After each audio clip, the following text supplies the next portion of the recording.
பிரியமான தேவனுடைய ஜனங்களாக இருக்கிற உங்கள் யாவருக்கும் கிறிஸ்து அன்பின் வாழ்த்துக்களை தெரியப்படுத்திக் கொள்கிறேன். அது மாத்திரமல்லாது, இந்த ஞாயிறு காலவேளை ஆராதனையிலே நாம் யாவரும் ஒன்றாக கூடும்படியாகவும், தேவனுடைய பரிசுத்தமுள்ள நாமத்தை தொழுது கொள்ளும்படியாகவும், ஆராதிக்கும்படியாகவும், நம் யாவருக்கும் தேவன் செய்திட்ட நல்லதொரு வாய்ப்பிற்காக தேவனுக்கு நன்றிகளை எடுத்துக்கொள்ளலாம். அது மாத்திரமல்லாது, அடியேன் சார்ந்திருக்கிற திருச்சி சகோதரர்கள், உங்கள் உடன் அங்கங்கள் அவருடைய அன்பு வாழ்த்துக்களையும், அடியேன் தொடர்ந்து பயணம் சொல்லக்கூடிய ஒவ்வொரு பரிசுத்தவான்களுடைய அன்பு வாழ்த்துக்களையும் தெரியப்படுத்திக் கொள்கிறேன். மேலுமாக தேவனுடைய பரிசுத்தமான வார்த்தைகளை உங்கள் Recording in முன்பாக progress. பகிர்ந்தளிக்கும்படியாக தேவன் தந்திட்ட நல்லதொரு வாய்ப்பிற்காகவும், சிலாக்கியத்திற்காகவும் என்னுடைய தனிப்பட்ட நன்றிகளை கூட நான் தேவனுக்கு தெரியப்படுத்திக் கொள்கிறேன்.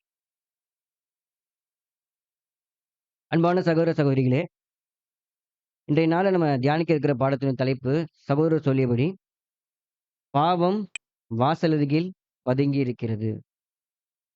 சின் லைட் அட் த டோர் என்ற தலைப்பின் கீழ்ல சற்று நேரம் நாம் தேவனுடைய வசனங்களை, அதற்குரிய ஆலோசனைகளை நாம் பகிர்ந்து கொள்ளலாம். இந்த பாடத்துக்கு தெரிந்து கொள்ளப்பட்ட ஆதார வசன பகுதியை ஒரு முறை வாசிக்கலாம். 1 யோவான் 3ஆம் அதிகாரம் 15ஆம் வசனம். தன் சகோதரனை பகைக்கிற எவனும் மனுஷ கொலைபாதகனாய் இருக்கிறான். மனுஷ கொலைபாதகன் எவனோ அவனுக்குள் நித்திய ஜீவன் நிலைத்திராது என்று அறிவீர்கள். மிக அருமையான வசன பகுதிகள். அடிக்கடி கேட்ட வசன பகுதிகள் தான். ஆனாலும் இந்த வசன பகுதியினுடைய ஆழமான பொருள் என்ன என்பதை 7ஆம் தூணுடைய எழுத்துக்கள் மூலமாக இன்றைக்கு நம்ம பார்க்க போகிறோம். அன்பானவர்களே, இந்த பாடத்தினுடைய ஆதார வசனத்தை மற்றும் இந்த பாடத்தின் தலைப்பை நம்ம கேட்கும்போது, பாவம் வாசலருகில் பதுங்கி இருக்கிறது என்ற இந்த தலைப்பை கேட்கும்போது, நம்முடைய இருதயங்கள்ல உடனே தெரியக்கூடிய ஒரு விஷயம் என்னவா இருக்கும்? எங்கேயோ கேட்ட ஒரு வார்த்தை போலவே இருக்கு. எங்க கேட்ட மாரி இருக்குது? எந்த சம்பவத்த கேட்டது போல இருக்கு நமக்கு? Thank you. காயின், ஆபேல் விஷயத்துல தேவன் பயன்படுத்தின ஒரு வார்த்தை. அப்போ காயின், ஆபேல் சம்பவம் என்று சொல்லும்போது, நம்முடைய இருதயங்கள் சோர்ந்து போய்விட வேண்டாம். 7ஆம் தூண் எழுத்துக்கள்ல மிக அற்புதமான ஆலோசனைகள் முன்வைக்கப்பட்டிருக்கிறது. அன்பானவர்களே, இன்றைக்கு நாம தியானிக்கிறது காயின் மற்றும் ஆபேல் சம்பவத்தை பற்றி முழுமையாக நம்ம தியானிக்க போறதில்ல. அதுல இருக்கக்கூடிய ஆவிக்குரிய படிப்பினைகள், வலியின் ஜீவிய வாழ்க்கையில, இறுக்கமான பிரயாணத்துல போகக்கூடிய நமக்கு சில அருமையான ஆலோசனைகள் வைத்திருக்கிறார். அவைகள் தான் இந்த பாடத்துல நம்ம என்ன பண்ண போறோம்னா, தியானிக்க போறோம். இப்ப 7ஆம் தூதன் இந்த பாடத்தை நமக்கு கொடுக்கும்போது, அவர் எப்படி ஆரம்பிக்கிறார்னா, முதலாவது இந்த வேதாகமத்துல முதல் சம்பவம் என்று சொல்லும்போது, காயின், ஆபேல் சம்பவம் தான் முதல் சம்பவமாக பதிவு செய்யப்பட்டிருக்கு. அவர்களுடைய பிறப்பை பற்றி சொல்லப்பட்டிருக்கு. தொடர்ந்து அடுத்த வசனங்கள்லே எப்படி சொல்லப்பட்டிருக்குதுன்னா, அவர்கள் ஒருவர் நிலத்தை பயிரிடுகிறவராக இருந்தாரு. அதாவது அவர் ஒரு ஃபார்மர், விவசாயியா இருந்திருக்கலாம். ஒருவர் என்ன பண்ணியிருக்கிறாங்க, ஆடு மேய்ப்பாளராக இருந்திருக்கார். ஷெப்பர்டா இருந்திருக்கிறார். அப்ப இவர்கள் இருவரையுமே சொல்லும்போது, உடனடியாக என்ன பண்ணிட்டாங்க, அந்த சம்பவங்களுக்குள்ள வந்துட்டாங்க. ஆனா, இதற்கு மிகப்பெரிய நீண்ட காலமே ஆயிருந்திருக்கு. அப்போ இந்த சம்பவங்கள இந்த இந்த வசனங்கள சொல்லிட்டு சகோதரர் நமக்கு எப்படி சொல்றாருன்னா, எப்பவுமே 7ஆம் தூணுடைய எழுத்துக்கள்ல மிக முக்கியமான ஒரு பொறுப்பு காணப்படும். அதே பொறுப்பு தான் இந்த பகுதியிலயுமே காணப்படுது. எத சொல்ல வரேன் என்று பார்க்கும்போது, இன்னைக்கு உலகத்தினுடைய அனைத்து ஜனங்களுமே எப்படி இருக்கிறாங்கன்னா, தேவன் அற்றவர்களா காணப்படுறாங்க. தேவ நம்பிக்கை அற்றவர்களாக, தேவன் இல்லை என்று அவங்க சொல்லக்கூடியவர்களா காணப்படுறாங்க. அதற்கு அநேக தத்துவங்கள் வைத்திருக்கிறாங்க. அதுல குறிப்பாக ஒரு தத்துவம் இருக்கு. என்ன தத்துவங்க? பரிணாம கொள்கை. கரெக்ட்டுங்களா? குரங்கிலிருந்து மனிதன் வந்த பரிணாம கொள்கை இருக்கு. சகோதரர் என்ன பண்றாரு, இந்த பாயிண்ட்ட முதல்ல வைத்துட்டு, அவரு இந்த பாடத்த நோக்கி கடந்து போகிறார். அப்ப என்ன சொல்ல வர்றாருன்னா சகோதரரு, ஒருவேளை குரங்கிலிருந்து மனிதன் வந்தார் என்று நம்ம எடுத்துட்டோம்னா, காயின் பாருங்க, எவ்வளவு ஒரு புத்தியா செயல்பட்டிருக்கிறாரு. ஆபேல், அவரு எவ்வளவு ஒரு புத்தியா செயல்பட்டிருக்கிறாரு. அவர்கள் ஆடை அணிந்திருக்கிறாங்க. புத்திசாலித்தனமா செயல்பட்டிருக்காங்க. அது மாத்திரம் இல்லாம, தங்களுக்கு ஒரு தேவன் உண்டென்றும், அவருக்கு பலி செலுத்த வேண்டும் என்ற ஒரு சரியான இறுதி நிலைமையும் வச்சிருக்கிறாங்க. எந்த குரங்காவது இப்படிப்பட்ட இறுதி நிலைமையில இருக்கா? அப்படின்னு கேட்டா இல்ல. ஸோ மிருகங்கள் மத்தியில அந்த எண்ணமே இல்லன்னு சொல்லும்போது, டார்வின் இத எழுதிட்டாரு. குரங்கிலிருந்து மனிதன் வந்தான்னு எழுதியிருக்கிறாரு. அப்போ இந்த ஒரு கள்ள போதனைய அவர் முன்வைத்துட்டு, இந்த பாடத்துக்குள்ள போறார். அப்ப இத படிக்கும்போது நமக்கு என்ன தோணுது அப்படின்னா, எதார்த்தமா ஒரு சாதாரண விஷயம் போல நமக்கு தெரியும் இல்லைங்களா? ஒவ்வொரு டைமும் அவருடைய ஆர்டிக்கல்ல படிக்கும்போது, அவர் கள்ள போதனைகள சுட்டிக்காட்டிட்டு போவார். ஆனா அது எப்படிப்பட்ட ஒரு விஷயம் அப்டின்னா, நம்ம படிக்கவே என்ன புரிஞ்சுச்சுன்னா, அது அவருடைய பொறுப்பு. 7ஆம் தூதன் அவருடைய பொறுப்பு என்ன அப்டின்னா, சத்தியத்தை பிரகாசிக்கிறது மட்டும் அவருடைய பொறுப்பு இல்ல. கள்ள சத்தியங்கள் என்ன என்பதையும் சுட்டிக்காட்ட வேண்டியது அவருடைய கடமையா இருக்கு. இன்னைக்கு சத்தியங்கள் நம்ம பேசுறோம். சத்தியங்கள் படிக்கிறோம். அநேக சகோதரர்களுடைய வார்த்தைகள் கேட்கும்போது, அதை கேட்டுக்கொண்டே இருப்பது மட்டுமே நம்முடைய வேலையா இருக்கக்கூடாது. இதுல என்ன குறை இருக்குது என்பதை கண்டுபிடிக்கிற அளவுக்கு நமக்கு என்ன பண்ணியிருக்குங்க, அந்த அளவுக்கு நம்ம வளர்ந்து காணப்படணும். கண்டுபிடிப்பதே வேலையாக இருக்க வேண்டியதில்ல. அத நம்ம சொல்ல வரல. அதுல ஏதாவது ஒரு தவறான விஷயங்கள் பகிர்ந்து கொள்ளப்படும்போது, அதை அறியாதவர்களாக காணப்படக்கூடாது. அப்போ இனம் கண்டுபிடிக்கிறவர்களாகவும் தெளிவான இறுதி நிலைமையில காணப்படணும். அத நம்ம என்ன பண்றோம்னா, 7ஆம் தூணுடைய அந்த வாழ்க்கை மூலமாக, அவருடைய எழுத்துக்கள் மூலமாக புரிந்து கொள்றோம்.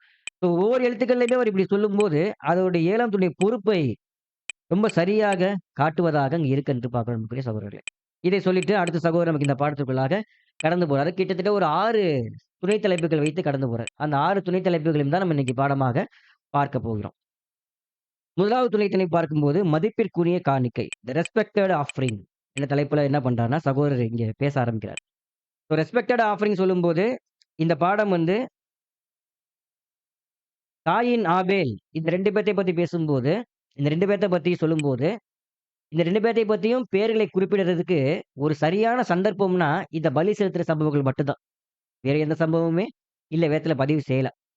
அப்ப இது மட்டும் தான் இந்த ஒரு சூழல்னால மட்டும் தான் இந்த 2 பேரை பற்றின பெயர்களுமே அங்க பதிவு செய்யப்பட்டிருக்கு. என்று சொல்லும்போது, ஒருவர் என்ன பண்றாங்க அப்டின்னா, ஒரு சொந்த தொழில் 2 பேருமே ஒரு சொந்த தொழில் பார்க்குறாங்க. ஒருத்தர் வந்து விவசாயி, நிலத்தை பயிரிடுறவரா இருக்கிறாரு. இன்னொருத்தரு கால்நடை மேய்க்கிறவராக, அதாவது ஆடு மேய்ப்பாளராக அவர் காணப்படுறாங்க. இப்ப இந்த சம்பவங்கள் நமக்கு தெரியிறதுனால, நம்ம டீப்பா அந்த சம்பவத்துக்குள்ள போக விரும்பல. சகோதரருமே அப்படி பண்ணல. ஸோ அதனால நம்ம வந்து சகோதரர் எப்படி இத ஹேண்டில் பண்ணியிருக்கிறாரோ, அதே முறையில நம்ம ஹேண்டில் பண்றோம். அன்பானவர்களே, அப்போ இயல்பான ஒரு பொருத்தமான ஒரு அவரவர்களுக்கு தேவையான ஒரு பொருத்தமான ஒரு வேலைகள தான் அவங்க செய்றாங்க. அப்படி செய்யும்போது, அந்த வேலையிலிருந்து வரக்கூடிய பலன எடுத்து என்ன பண்றாங்கன்னா, பலி செலுத்துறாங்க. அப்படி பலி செலுத்தணும்ன்று முன்வரும்போது, ஒருத்தருடைய பலி என்ன பண்ணப்படுது? ஏற்றுக்கொள்ளப்படுது. ஒருவருடைய பலி ஏற்றுக்கொள்ளப்படல. காயினுடைய பலி ஏற்றுக்கொள்ளப்படலை, அங்கீகரிக்கப்படல. ஆபேலுடைய பலி அங்கீகரிக்கப்பட்டிருக்கு. ஸோ இது என்ன பாடம்ன்னு சொல்ல வராரு என்றுன்னா, இது வந்து தேவன் அங்கீகரிக்கல. ஒருத்தர் அங்கீகரிச்சிருக்கிறார் என்று சொல்லும்போது, இது அவமரியாதையாக நம்ம பார்க்கக்கூடாது முதல்ல. அவமரியாதையாக பார்க்கக்கூடாது. இது மதிப்பிற்குரிய காணிக்கைகள் தான். அவமரியாதையா பார்க்கக்கூடாது. இது வந்து ஏற்றுக்கொள்ளக்கூடிய மற்றும் மகிழ்ச்சி அளிக்கக்கூடிய காணிக்கையின் தன்மையை தான் சுட்டிக்காட்டும் ஒரு போதனை பாடமாக இருக்குங்கிறார். ஒரு போதனை பாடமாக இது இங்க நம்ம எடுக்கிறோம் இங்க என்று அவருங்க சகோதரருக்கு முன்வைத்து காட்டுறாரு. இதுதான் தெய்வீக ஏற்பாட்டுடைய வழிகாட்டியாகவுமே காணப்படுது. ஒருத்தர் ஏற்றுக்கொள்ளப்படல, ஒருத்தருடைய காணிக்கை ஏற்றுக்கொள்ளப்பட்டுன்னு சொல்லும்போது, அங்க அவமரியாதைய பார்க்க வேண்டிய அவசியம் இல்ல. மாறாக இதிலிருந்து ஒரு போதனை இருக்கு. ஒரு தெய்வீக வழிகாட்டுதல் அடிப்படையில ஒரு போதனை இருக்கு. அந்த போதனை தான் இதுல நம்ம எடுக்கக்கூடிய ஒரு முக்கியமான பாடமாக நமக்கு இங்க முன்வைக்கிறார் அன்புக்குரியவர்களே. அப்ப இதனுடைய ஆவிக்குரிய அர்த்தங்கள், இதனுடைய தெய்வீக திட்டத்தின் சார்ந்த நிழல்புறான விஷயங்கள் நமக்கு தெரியும் இல்லைங்களா? அவைகளுக்குள்ள முழுவதுமாக போகல. இப்போ அடுத்த சகோதரர் சொல்லும் என்ன சொல்றாரு அப்படின்னா, ஆதாம் விழுந்துட்டாங்க. அவருடைய குமாரர்கள் அவர்களுமே விழுந்த நிலைமையில தான் பிறந்திருக்கிறாங்க. ஆனா இந்த காலத்துல ஒப்பிடும்போது, காயின் அபூர்ணமானவரா முற்றிலும் காணப்பட்டிருப்பாரா? அப்படின்னா இல்ல. கரெக்ட்டுங்களா? நான் சொல்றது புரியுதுங்களா? ஆதாம் விழுந்திருக்கிறாரு. 100% விழுந்திருக்கிறாரு. அப்ப அவருடைய குமாரர்கள் எப்படி பிறந்திருப்பாங்க? அதற்கு கொஞ்சம் பக்கமா தான் அவங்களுடைய பூரணத்தன்மை இருந்திருக்கும். குறைந்திருக்கும் இல்லைங்களா? குறைந்திருக்கும். முழுமையாக இப்ப நம்ம இருக்கிற அந்த ஸ்டேஜ்க்கு வந்து அவங்க இல்ல.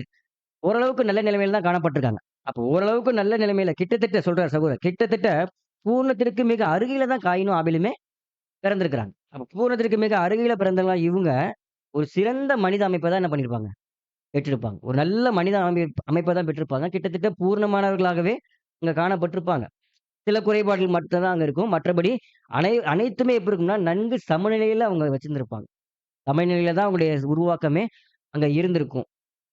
ஆதாம் தன்னுடைய மனைவியால எப்படி வந்து கீழ்ப்படியாம போனாங்களோ, காயின் அதே போல என்ன பண்றார்னா, தவறான புரிந்து கொள்தல் நிமித்தமாக ஒரு மிகப்பெரிய ஒரு கீழ்ப்படியாமைக்குள்ளேயும், ஒரு பாவத்துக்குள்ளயுமே அவங்க போனாங்க.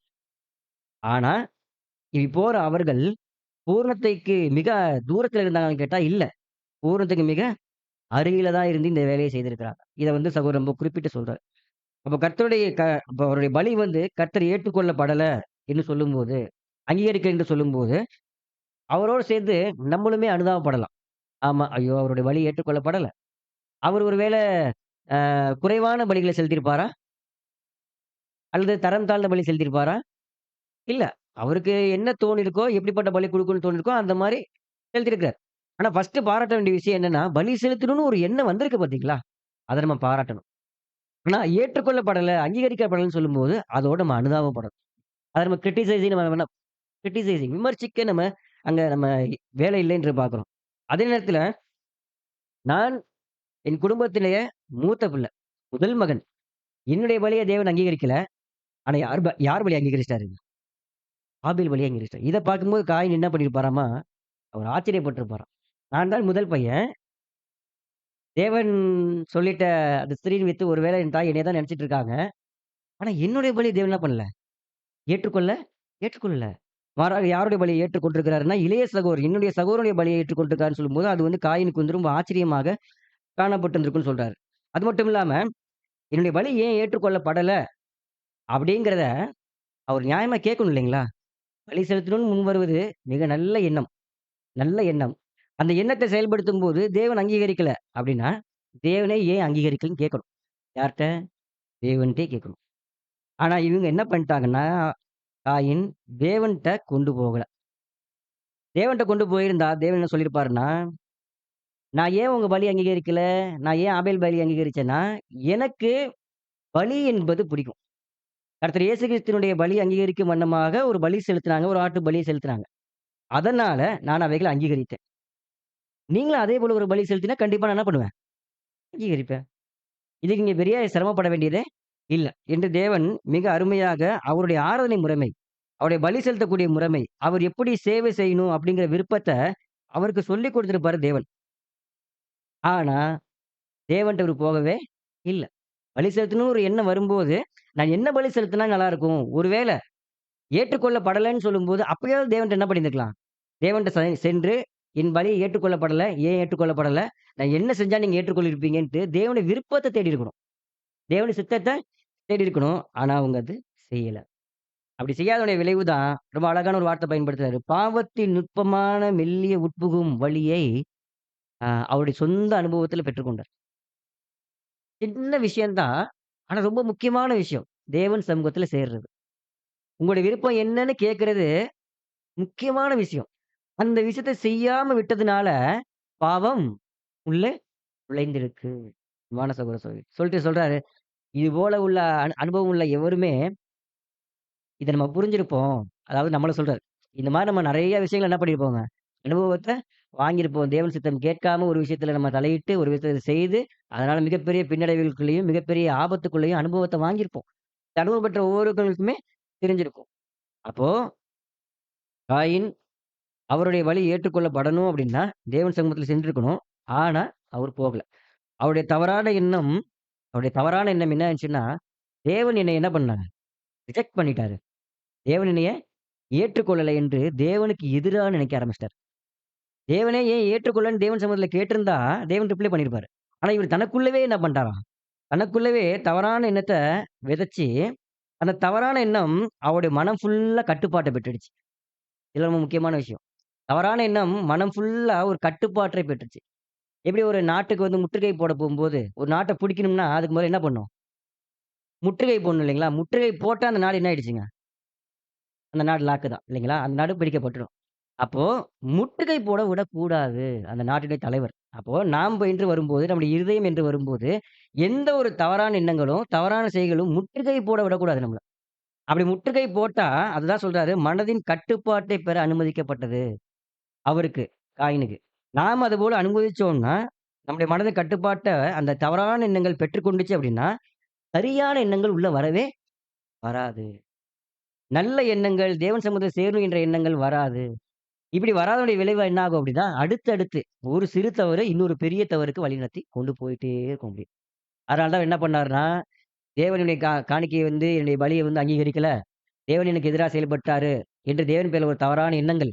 அந்த தவறான எண்ணங்கள் நாளுக்கு நாள், நாளுக்கு நாள் பெருகி, பெருகி, பெருகி அது என்ன ஆயிடுச்சுன்னா, என் சகோதரனை நீங்க அங்கீகரிச்சீங்கல்ல, இப்ப அந்த சகோதரன் இருந்தா தானே மறுபடியும் அங்கீகரிப்பீங்க என்று கொலை செய்யக்கூடிய அளவுக்கு அவர் அங்க போய்ட்டார் என்று பார்க்கிறோம் அன்புக்குரியவர்களே. இப்போ இதிலிருந்து நமக்கான ஒரு சின்ன ஒரு ஆலோசனை சகோதரர் நமக்கு சொல்ல வர்றார். ஒரு ஆலோசனை சொல்ல வர்றாரு. என்ன சொல்ல வர்றாருன்னா, புது சிருஷ்டிகளாகிய நாம் தெளிந்த புத்தியுள்ள ஆவியை பெற்றிருக்கிறோம். பெற்றுருக்கோங்களா? கண்டிப்பா நம்ம தெளிந்த புத்தியுள்ள ஆவியை பெற்றெடுக்கிறோம். 5வது வால்யூம்ல ஒப்புரவாகுதல்ல தெளிந்த புத்தியுள்ள ஆவி பத்தி ரொம்ப அழகா சகோதரர்கள் அவர்கள் பேசியிருக்கிறாங்க. ரொம்ப எளிமையான நடைகள்ல இருக்கும். படித்து பார்க்கும்போது புரியும் அன்பானவர்களே.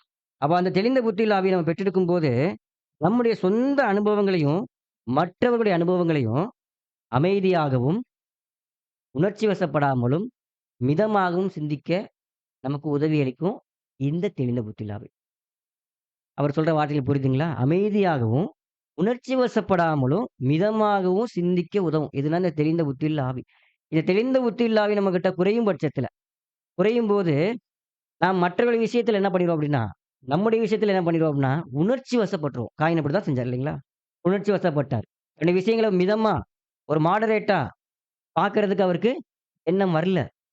மாறாக நாளுக்கு நாள் அந்த எண்ணங்களானது அதிகரித்துக் கொண்டே போனது. அதிகரித்துக் கொண்டே போன விளைவு என்ன ஆகுதுன்னா, மிக மோசமான ஒரு டிசிஷன் எடுத்துட்டார். அவர்ட்ட பேசிட்டு என்ன பண்ணிடும் அவர? கொலை செஞ்சுன்ற ஒரு மோசமான ஒரு எண்ணத்துக்குள்ள அவர் அங்க போயிட்டார் அன்பான சகோதர சகோதரிகளே. அப்போ நமக்கு கூட சகோதரி இததான் இங்க சொல்றாரு. நம்முடைய அனுபவங்களையும் சரி, மற்றவருடைய அனுபவங்களையும் சரி, நம்ம உணர்ச்சி வசப்படாமல அமைதியாக, மிதமாக சிந்திக்கணும். இத நம்ம தாண்டி உணர்ச்சி வசப்பட்டோம்னா, அது தவறான வகையில வழிநடத்தும். அன்பான சகோதர சகோதரி. அப்ப இந்த பாடம் எப்படிதான் என் சகோதரன் நமக்கு காட்டுறாருன்னா, பலி என்று வரும்போது சகோதரன், சகோதரன். சபை மத்தியில, நம்ம மத்தியில கூடிய சகோதரன், சகோதரிகள் அனைவருமே. இந்த அனைவருடைய பலிகளும் ஏற்றுக்கொள்ளப்படுதா? அங்கீகரிக்கப்படுதா? என்று வரும்போது பெரிய கொஸ்டின் இருக்கு. அங்கீகரிக்கப்படுது என்று சொல்லும்போது, மேலுமான வாய்ப்புகள் அதிகமாக கிடைப்பதற்கு வாய்ப்புகள் இருக்கு. அங்கீகரிக்கப்படலை என்று சொல்லும்போது, அது எப்படி இருக்குங்க? நம்ம ஊழியங்கள் பெரிய அளவாக செயல்படுத்த முடியாது. காரணம் என்ன அப்டின்னா, காயினைப் போல தவறான எண்ணங்கள் உள்ள இருக்கும்போது, நம்முடைய செயல்பாடுகள், நம்முடைய ஊழியத்துடைய வேலைகள் தேவன் அங்கீகரிக்கிறது இல்ல. அப்படி அங்கீகரிக்காம போகும்போது, என்னாகும் சபையில? என்னாகும் நம்முடைய வளர்ச்சி இல்ல அப்டின்னா, வளர்ச்சியில தொய்வு ஏற்படும். குறைவு ஏற்படும். இத நம் தெளிவாக பார்க்கிற அளவுக்கு இருக்கும் அன்பானவர்களே. அப்ப இதுல காயின் எப்படி இருந்தாரோ, அதுபோல நம்ம இருக்கக்கூடாது. ஒரு விதமான மனக்லேசம், மனக்கசப்பு, வெறுப்பு, கோபம், வன்மம் இதெல்லாம் நமக்குள்ள வரக்கூடாது. மாறாக என்னத்தான் இருக்கணும்னா, சகோதரர் ரசல் சொன்னது போல தேவன்ட்ட கேட்கணும். தேவன்ட்ட சேரணும். தேவனே நான் என்ன செய்ய? அப்டின்னா உங்களுக்குள்ள இருக்கக்கூடிய இந்த கசப்பெல்லாம் நீங்க எடுத்து போடுங்க. இந்த வெறுப்பெல்லாம் நீங்க எடுத்து போடுங்க. இந்த வன்மத்த நீங்க எடுத்துடுங்க.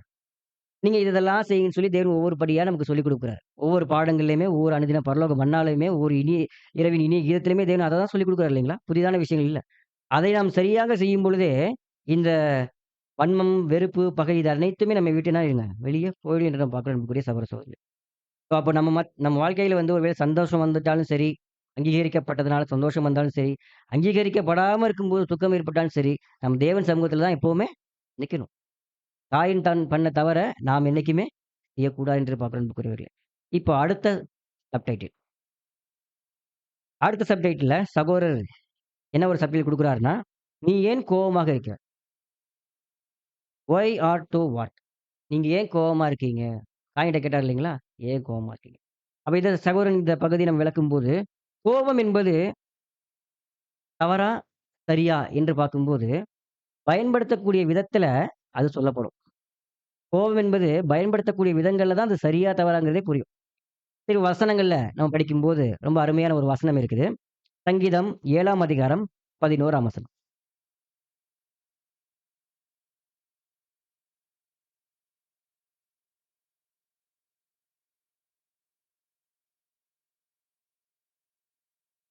சங்கீதம் தே 7ஆம் அதிகாரம் 11ஆம் வசனம். தேவன் நீதியுள்ள நியாயாதிபதி.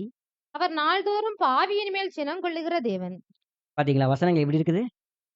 தேவன் நீதியுள்ள நியாயாதிபதி. அவர் நாள்தோறும் பாவியின் மேல் பார்த்தீங்களா? அவர் ஏதோ ஒரு நாள் கிடையாதாம்.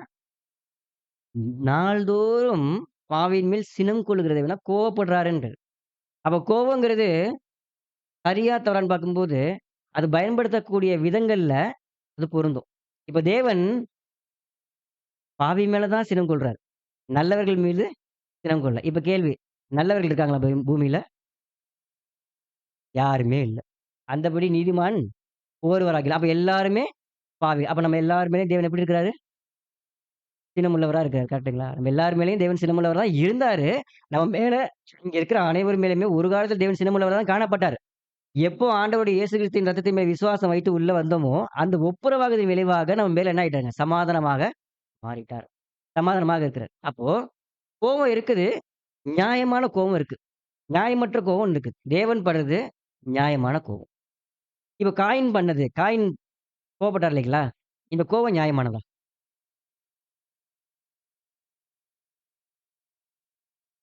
சகோதரர் என்ன சொல்றாருன்னா, இந்த கோவம் வந்து சரியான கோவம் தான். அவர் என்ன கோவப்பட்டாரு? ஏன் என்னுடைய காணிக்கைய ஏற்றுக்கொள்ளல? கோவம் வருமா? வராதுங்களா? நியாயமா கோவம் வருது. அந்த கோவத்த வெளிப்படுத்துறாரு. இந்த கோவம் சரியானதான்னு சொல்றாரு. ஆனா அந்த கோபம் சென்ற விதம் தப்பா இருக்கு. அந்த கோவத்த கொண்டு போனாரு பார்த்தீங்களா? அந்த கொண்டு போன விதம் தவறு. அவர் கோவமா தேவன்ட்ட கேட்கிறாரு. என் காணிக்கை ஏற்றுக்கொள்ளல என்று சொல்லும்போது, அது நல்ல விஷயம் தான். என்னுடைய காணிக்கை வந்து தேவன் ஏற்றுக்கொள்ளன்னு சொல்லும்போது, ஏன் ஏற்றுக்கொள்ளல நீங்க கோவமா கேட்கிறது நல்லது தான். ஆனா அந்த கோவம் சென்ற வழி இருக்கு பார்த்தீங்களா? அந்த கோவம் வந்து அப்படியே உள்ளே இருந்து, அது தேவனுக்கே எதிராக பேசி, தேவனையே இதற்கு எதிராக திருப்பி, தேவன் அநியாயக்காரர் என்று சிந்திக்க வைத்து, பின்பாக தன் சகோதரனை கொலை செய்யும் வரைக்கும் அந்த கோவம் கொண்டு போகுது பார்த்தீங்களா? அந்த வழிமுறை இது தவறு. சகோதரர் அதான் சொல்றாரு. ஏன்னா, ஏன் சொல்றாருன்னா சகோதரர், அவர் பூரணத்துக்கு பக்கமா தான் இருக்கிறாரு. கரெக்ட்டுங்களா? பூரணத்துக்கு பக்கமா இருக்கும்போது, அவருடைய எல்லா குணங்களுமே கிட்டத்தட்ட எப்படி இருக்குங்க? ரொம்ப சென்சிட்டிவா தான் இருக்கும். ரொம்ப அன்பாவும் தான் இருப்பாரு. கோவமா தான் இருப்பாரு. எல்லா காரியங்களுமே கிட்டத்தட்ட ஈக்குவலா தான் அங்க காணப்படும். அப்ப கோவம் என்று சொல்லும்போது கூட, அது அப்படிதான் இருந்திருக்கும். ஒருவேளை நீதியான கோவமா இருந்து, அது அப்படியே அநீதியாக மாறியிருக்கு என்று அவர் சொல்றார். அன்பானவர்களே. அப்ப தேவன் கூட என்ன பண்றாருன்னா, கோவப்படுறாரு. அது ஒரு நீதியான கோவம். அதே போல இல்லாம, காயும் ஒரு கோவப்பட்டாரு. அந்த கோவம் வந்து ஒரு நீதியானது தான். ஆனா வழிநடத்தப்பட்ட விதம் தவறு. வழிநடத்தப்பட்ட விதம் தவறு. அதான் சகோதரர் சொல்றாரு. இந்த கோவமானது நல்ல விஷயம் தான். இது வந்து இந்த கோவம் வந்து ஒரு போராட்ட குணத்த கொண்டு வரும். ஒரு போராட்ட குணத்த கொண்டு வரும். இந்த போராட்ட குணம் வந்து சரியாக வழிநடத்தப்பட்டா, நம்ம வந்து ஜெயிச்சிடலாம். தவறாக வழிநடத்தப்பட்டா, நம்ம அங்க தோல்விய சந்திப்போம். இதான் சகோதரர் நமக்கு ரொம்ப அழகா சொல்றாரு. கோவமானது சரியான திசையில் செலுத்தப்பட்டால், அது அன்பின் தீவிரத்தை குறிக்கும். தவறான திசையில் வழிநடத்தப்பட்டா, அது கலங்கங்களை குறிக்கும். புரியுதுங்களா? சகோதரர்கள் இப்ப தவறே செய்றாங்க. ஒரு மிகப்பெரிய தவறே நடந்துட்டு இருக்கு. "ஏன் சங்கோதரர் செஞ்சீங்க?" அப்படின்னு சிரிச்சுக்கிட்டு கேட்டோம்னா எப்படி இருக்கும்? அதுக்குன்னு ஒரு பாவனை இருக்கு இல்லைங்களா? அதுக்குன்னு ஒரு ஒ ஒரு அந்த அந்த பாவத்தினுடைய தன்மைய பார்க்கும்போது நமக்கு ஒரு கோவம் வருது இல்லைங்களா? நியாயம் தான். நியாயமான கோவங்கள் தான். அந்த நியாயமான கோவங்கள் சரியான வகையில அவர திருத்தும்படியான கோவமாக காணப்படணும். மேற்கொண்டு ஒரு பெரிய தவறு செய்யும்படியாக என்ன பண்ணக்கூடாதுங்க? அது வழிநடத்திடக் கூடாது. தேவன் அப்படித்தான் அவரு எல்லார் மேலயும் கோவப்பட்டுட்டு இருக்காரு. சரியான கோவம் தான் வச்சிருக்காரு. அது அனைவரையுமே என்ன பண்ணுங்க? சீர்பொருந்த பண்ணும்படியான கோபம். ஆனா காயின் வைத்த கோபம் ஆரம்பத்துல ஒரு நல்ல விதமான வழியில இருந்துட்டாலுமே, அது செலுத்தப்பட்ட விதம், அது சரியான திசையில போச்சான்னு கேட்டா, சரியான திசையில போகல. அது ஒரு தவறான திசையில வழிநடத்தப்பட்டுருச்சு. அந்த கோபம் என்பது ஒரு போராட்ட குணத்த குறிக்கும். அந்த போராட்ட குணங்கிறது கண்டிப்பாக நம் பாவத்தின் மீது நம்ம காட்ட வேண்டிய நியாயமான கோவமா இருக்கணும். இந்த பாவத்த என்னால விடவே முடியல என்று சொல்லும்போது, அதன் மீது நம்முடைய போராட்ட குணத்த காட்டணும். அந்த போராட்ட குணம் அதன் மீது செலுத்தப்படும்போது, நம்முடைய ஆவிக்குரிய ஜீவியம் வந்து எப்படி போகும்னா, சமாதானத்தோட அல்லது எப்படி சொல்றது? ஒரு தீய குணங்களை வென்றோம் என்ற ஒரு சந்தோஷத்தோட இந்த ஜீவியமானது கடந்து போகும். நம்முடைய கோவத்த நம்முடைய மாம்சத்தினுடைய பலவீனங்கள் பேர்ல காட்டணும்.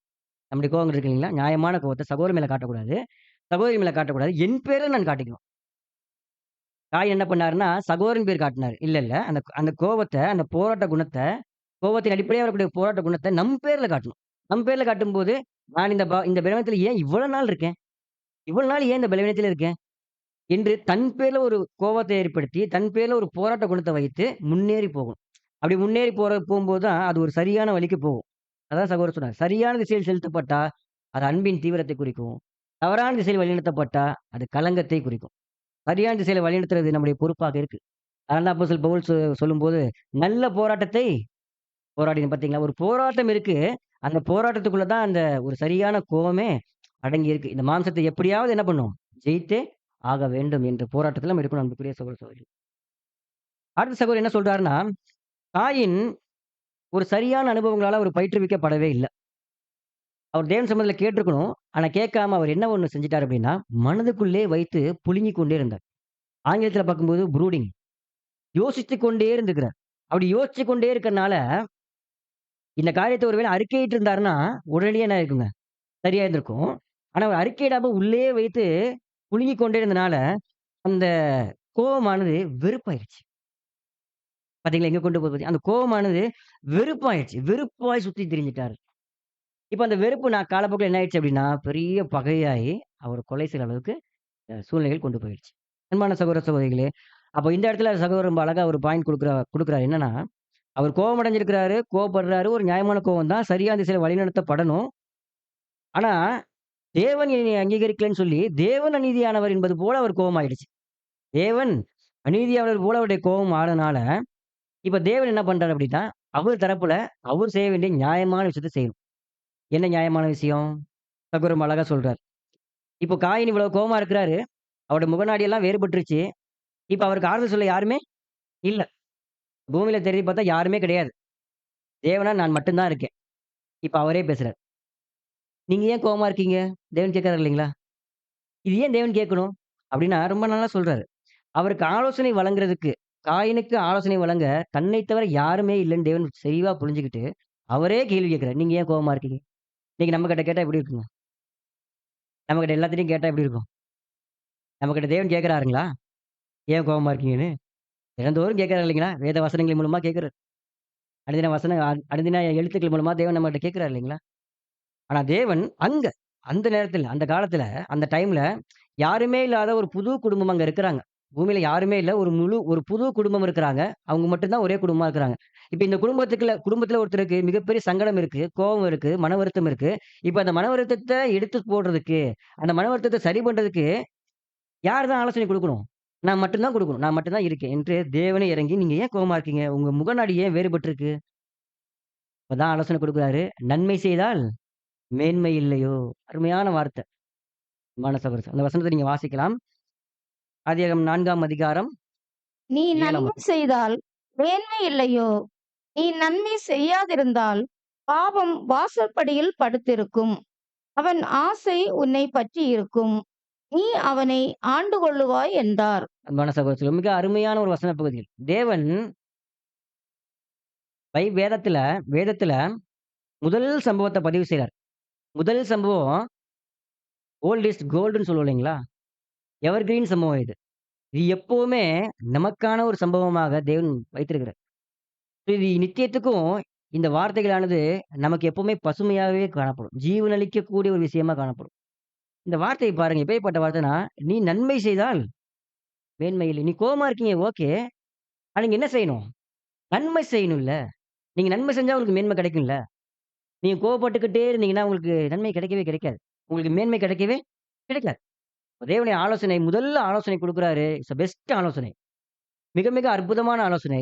நம்முடைய வாழ்க்கைக்கு இந்த ஒரு ஆலோசனை போதுமானது. நம்முடைய இடுக்கமான பாதையில தேவன் வச்சிருக்க இலக்க பிடிக்கிறதுக்கு இந்த ஒரு வார்த்தை போதும். ஒரு வார்த்தை போதுமானது. நன்மை செய்தால் மேன்மை இல்லை. என்ன வார்த்தை பாருங்க. அருமையான வார்த்தை. இத ஸ்டடி பண்ணும்போது நமக்கு இந்த வார்த்தை ரொம்ப பிடிச்சிருந்துச்சு. அன்பான சகோதர சகோதரிகளே. முதல் சம்பவத்தில தேவன் பேசுறாருன்னா, அந்த வார்த்தையானது தெய்வீக திட்டம் அனைத்துக்குமே என்ன பண்ணுங்க? ஒட்டுமொத்த தெய்வீக திட்டத்துக்குமே ஒரு முக்கியமான வார்த்தையாகவே அது அங்க காணப்படுது என்று பார்க்கிறோம் அன்புக்குரிய சகோதர சகோதரிகளே. அப்போ நன்மை செய்றது என்று சொல்லும்போது தேவன் குடுக்குற ஆலோசனை, நன்மை செய்தால் மேன்மை இல்லையோ, இல்லன்னா பாவம் உன் வாசலில் படுத்திருக்கும் என்று அவர் சொல்றார். அப்போ நன்மை செஞ்சா தான் மேன்மை வரும். நன்மை செய்யலன்னா பாவம் வாசலில் படுத்திருக்கும் என்று சொல்றார். நன்மை எப்படி செய்றது? நன்மை எப்படி செய்றது? அன்பான சகோதர சகோதரிகளே, தேவனுடைய பிரியம், தேவனுடைய விருப்பம் என்ன என்று தெரிந்து நன்மை செய்யும். தேவனுடைய விருப்பம் என்ன என்று தெரிந்து, அதன்படி செய்றது தான் நன்மையான விஷயம். காயின் தேவனுடைய விருப்பம் கேட்கல. கேட்காம அவர் என்ன பண்றாங்க, தன்னுடைய மனம் போன போக்குல செய்தாரு. அதன் விளைவு மிகப்பெரிய ஆபத்து, மிகப்பெரிய கொலை அங்க நடந்துச்சு. தேவன் சமூகத்தில் இல்லாதபடி தேவன் அவர என்ன பண்றாருங்க, துரத்தி விட்டார். இது நன்மை இல்ல. இது அவருடைய கோபத்தினுடைய Recording in பலன். progress. தவறாக வழிநடத்தப்பட்டதனுடைய பலன். ஆனா தேவன் சொல்றாரு, "நீ நன்மை செய்தா தான் மேன்மை கிடைக்கும்" என்று சொல்றாரு. அப்ப நன்மை செய்றது என்று பார்க்கும்போது, எப்படி நன்மை செய்றது? பாருங்க நமக்கு உதாரணங்கள் இருக்கு வேதாகமத்துல. சவுல் தாவீத மிகப்பெரிய அளவுல என்ன பண்ணாருங்க? உபத்திரவப்படுத்தினார். மனதளவுல, வார்த்தை அளவுல ரொம்ப கஷ்டப்படுத்தினார் தாவீத. தாவீத ஒரு இடத்துல விடல. எல்லா இடத்துலயும் தொரத்துனார். அவர் ராமாக்கு போனா அங்கேயும் தொரத்துனாரு. அவருக்கு அதுல்லாம் குகைக்கு போனா அங்கேயும் தொரத்துனாரு. எல்லா இடத்துலயும் அவரு போக, போக ஒவ்வொரு இடத்துக்கும் சவுல் போய் தாவீத என்ன பண்ணாருங்க? துரத்திட்டே இருந்தாரு. தாவீது என்ன பண்ணுங்க, பயந்து, பயந்து ஒவ்வொரு முறையும் ஓடிட்டே இருந்தார். அநேக முறையாக கொலை முயற்சி கூட செய்தார் இல்லைங்களா? அநேக முறை கொலை முயற்சி கூட அவங்க செய்தாங்க சவுல். ஆனா தாவீது என்ன செய்தார்? வசனம் வாசிக்கலாம். 1 சாமுவேல் 24ஆம் அதிகாரம் 17லிருந்து 19.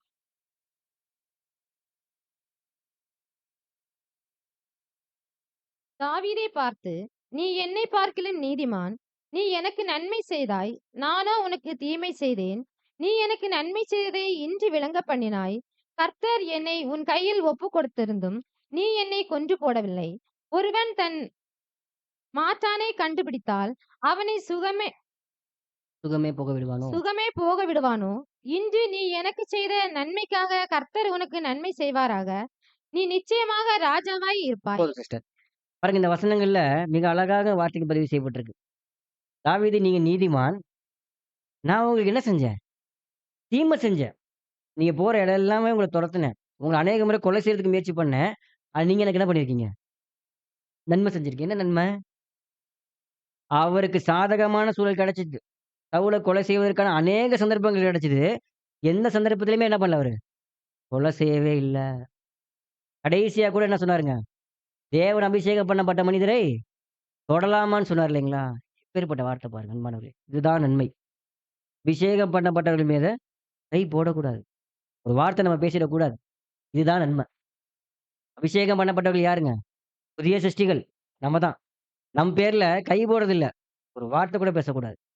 தீமையாக, கொலை செய்யும்படியான, வெறுக்கும்படியான ஒரு வார்த்தை கூட பேசக்கூடாது. அதுக்கு பேர் தான் நன்மை. நன்மை செய்தால் மேன்மை இல்லையோ?